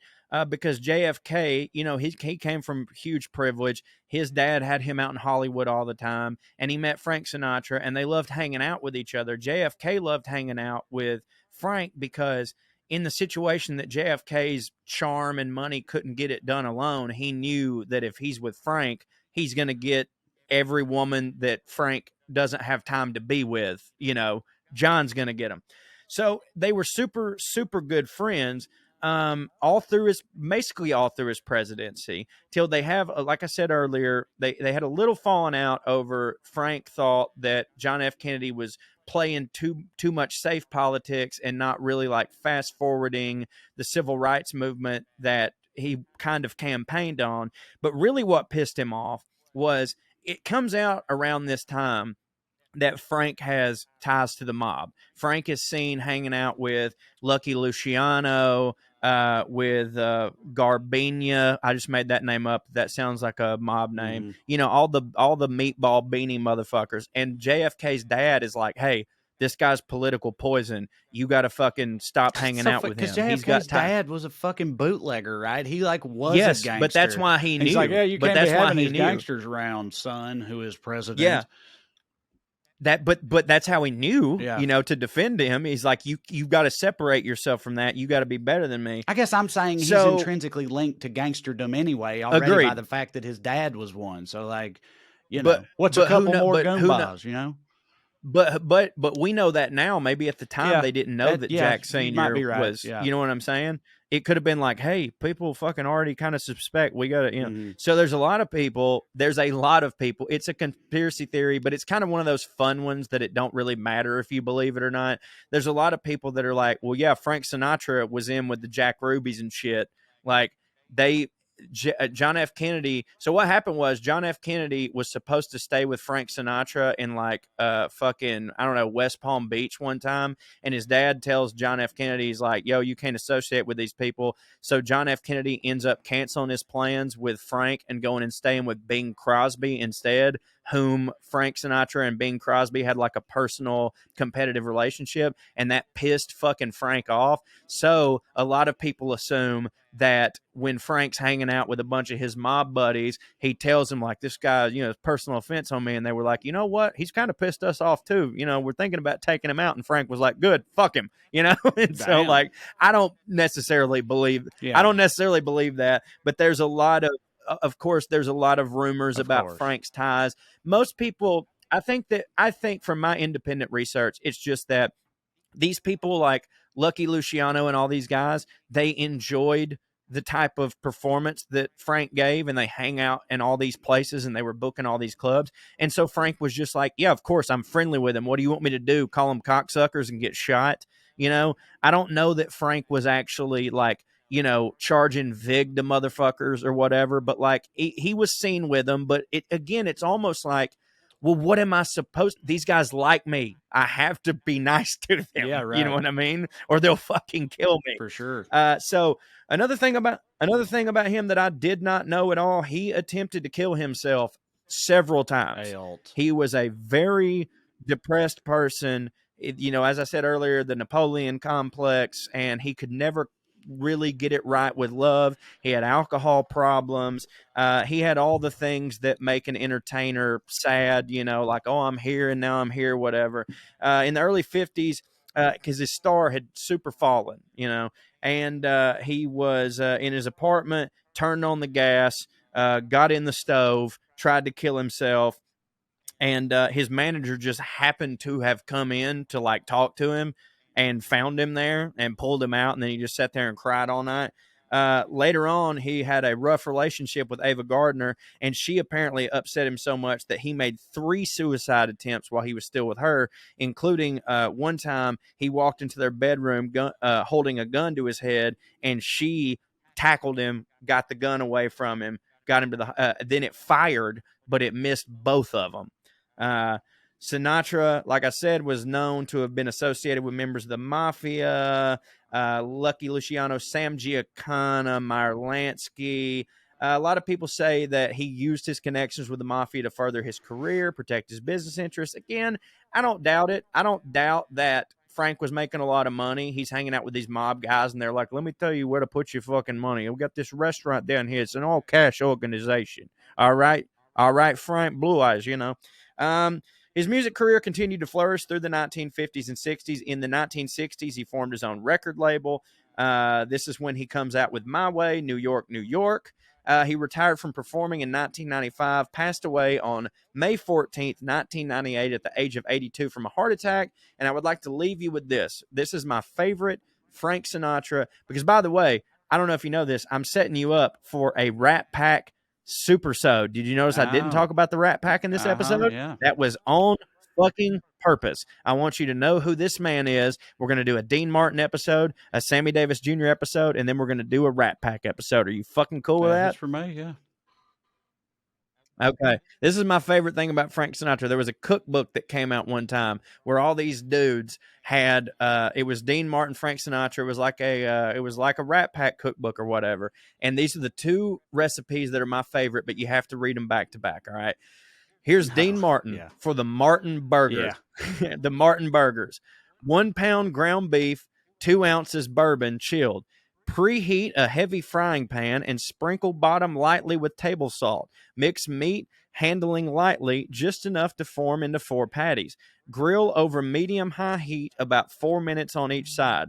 Pour chilled bourbon into chilled shot glass and serve meat and bourbon on TV tray. That's Dean Martin. Mm-hmm. Now, here's Frank Sinatra's burger recipe. Yeah. Sinatra burgers. 1, call for Dino. 2, tell him to make your fucking burger. 3, drink his bourbon. Yeah. I've seen, isn't that beautiful? I've seen that before. It's lovely. It's fantastic. Yes, indeed it is. Well, there's Frank Sinatra, my friend. Well, that hit for me. All right. Well, I mean, I guess we'll wrap it up, but we need to read a couple? Oh, fuck me. We got to do emails, don't we? God damn it. We for so long did these separate and I can't fucking remember. Oh, hold on. My dad just said something. He was, this is Frank Sinatra. He was considered to be the ultimate interpreter of a song. His timing was impeccable and was known for singing and holding back in unusual and unexpected ways. On July 27th, 1940, a 24-year-old Frank Sinatra created a first in a career that would be full of them. I'll Never Smile Again. The 78 RPM release by the hugely popular trombonist and bandleader Tommy Dorsey with lead vocals by Sinatra became the first #1 on Billboard's new best-selling retail records chart. So that's fucking fantastic. So it was. BPP. It was I'll Never Smile Again. You said, well, it can't be that because but it was that. So you actually did have it in your notes. Yeah, you're right. Yeah, I did. God damn it, dude. BPP really crushing it for me with the text notes. I'm really appreciating that. All right, here we go. Oh, I like the start of this. This is from Jordan Hubbard. Subject line, civets are freaks. Hey, boys, I'll get to why y'all hit for me in a minute, but the cat shit coffee / civet conversation made me wonder. Do you know about civets? They are freaks. Watch this and do what you want with it. There's a YouTube link here, Trae, that I think me and you will have to watch later about the civets, which is the civet the cat? Yeah. But I don't know shit about them other than they poop coffee that hits. That's all I know. I'll send this link in the doc and we'll open up the next show with it. Here's the follow-up. Thanks for making me laugh every week. POA is so damn entertaining. I saw Trae open for Jason Isbell in Anaheim a few years back, so I started following and sharing your brilliant / hilarity. Found the Well-Read podcast during the first week of COVID while I was building a model pirate ship. Look at that! Huh? While I was building a model pirate ship, parentheses, judge away, but we all did some weird shit at the start of the pandemic. That's true, brother. Anyways, you guys have been making me laugh for years, so please keep doing what you're doing. Love y'all, Jordan. P.S. I used to work at Barrel and Ashes in Studio City, and somehow I missed you filming there. Sad. Oh, that's where we did the sketches for Comedy Central. Yeah, sadly, B&A is no longer with us. Hipster and barbecue is a tough combo to pull off. Also, we cursed it with our presence. We do that, you know. That's true. We constantly, if we show up, I mean, like I said, I talked about Raquel Welch, and here she goes. Subject line, another Caesar anecdote. Skew my brothers in chocolate gravy. just finished listening to the podcast here at work, as is my Monday habit, to the delight/annoyance of my fellow mechanics here in the outskirts of Charlotte. I love the reference to how that's so fucking funny. Just everybody's we're trying to change our oil. Turn the queers off. Yeah, you beat me to it. That's exactly what I was going to say. Just picturing these dudes, these fucking North Carolina mechanics hollering to turn the queers off, for God's sake. I loved the reference to how Julius Caesar bawled all over the pirates that kidnapped 2 pirate emails, bawled all over the bawled all over the pirates that kidnapped him that one time. But there's another near miss from his youth that I've loved since the first time I heard about it on another podcast a few years ago. Apparently, there was a minor civil war between this dictator Sulla and a pair of populist brothers trying to claim the government. Sulla won and started executing everyone who had made his shit list, as you do. And an 18-year-old Julius Caesar was on there. He caught Julius and randomly let him go. The anecdote I heard claimed it was because the kid hit too hard to just kill, wearing his robes all punk rock, cool hair, and fucking bitches. I'm sure the pirate story didn't hurt with the reputation. Attached is an academic link, if and you care, and a link to the other podcast. Anyways, keep on hitting so hard your enemies think twice. Trevor Gore. Right. 2 emails straight, 2 links that I will have to share with Trae. 2 and us. Boy, remember when I used to vet these? 2 pirate references. Yeah, pirate stuff. About pirates. I got to say, dude, that's a pretty high level of hitting when you got like a sworn enemy on the other side of a war who has marked you for execution, and then eventually he's just like, God damn it, he just hits too hard to kill. I just can't. Look how hard he hits. Look at his hair. Look at all them, hoes he's got around and stuff. Like, I can't kill somebody that hits that hard. Like, hits that hard. That's a really high level. We've of all hitting. been there. That's a super high level of hitting. Last one. Subject line, King Charles is 74, not 80. A couple other things. Harry's necklace is a black cord that has 3 silver charms on it. 2 that his wife gave him that has his 2 kids' cardiograms, in parentheses, heartbeats, I fucking know, on them. And the 3rd one is from a friend in Botswana, parentheses, Africa, again, I know, that has a tiger's eye on it. Harry's mom, Diana, did not fuck a bunch of guys. You're wrong. How can you miss all of this stuff if you were listening to the book? Here you go, Spicy. Nancy. And I do love you.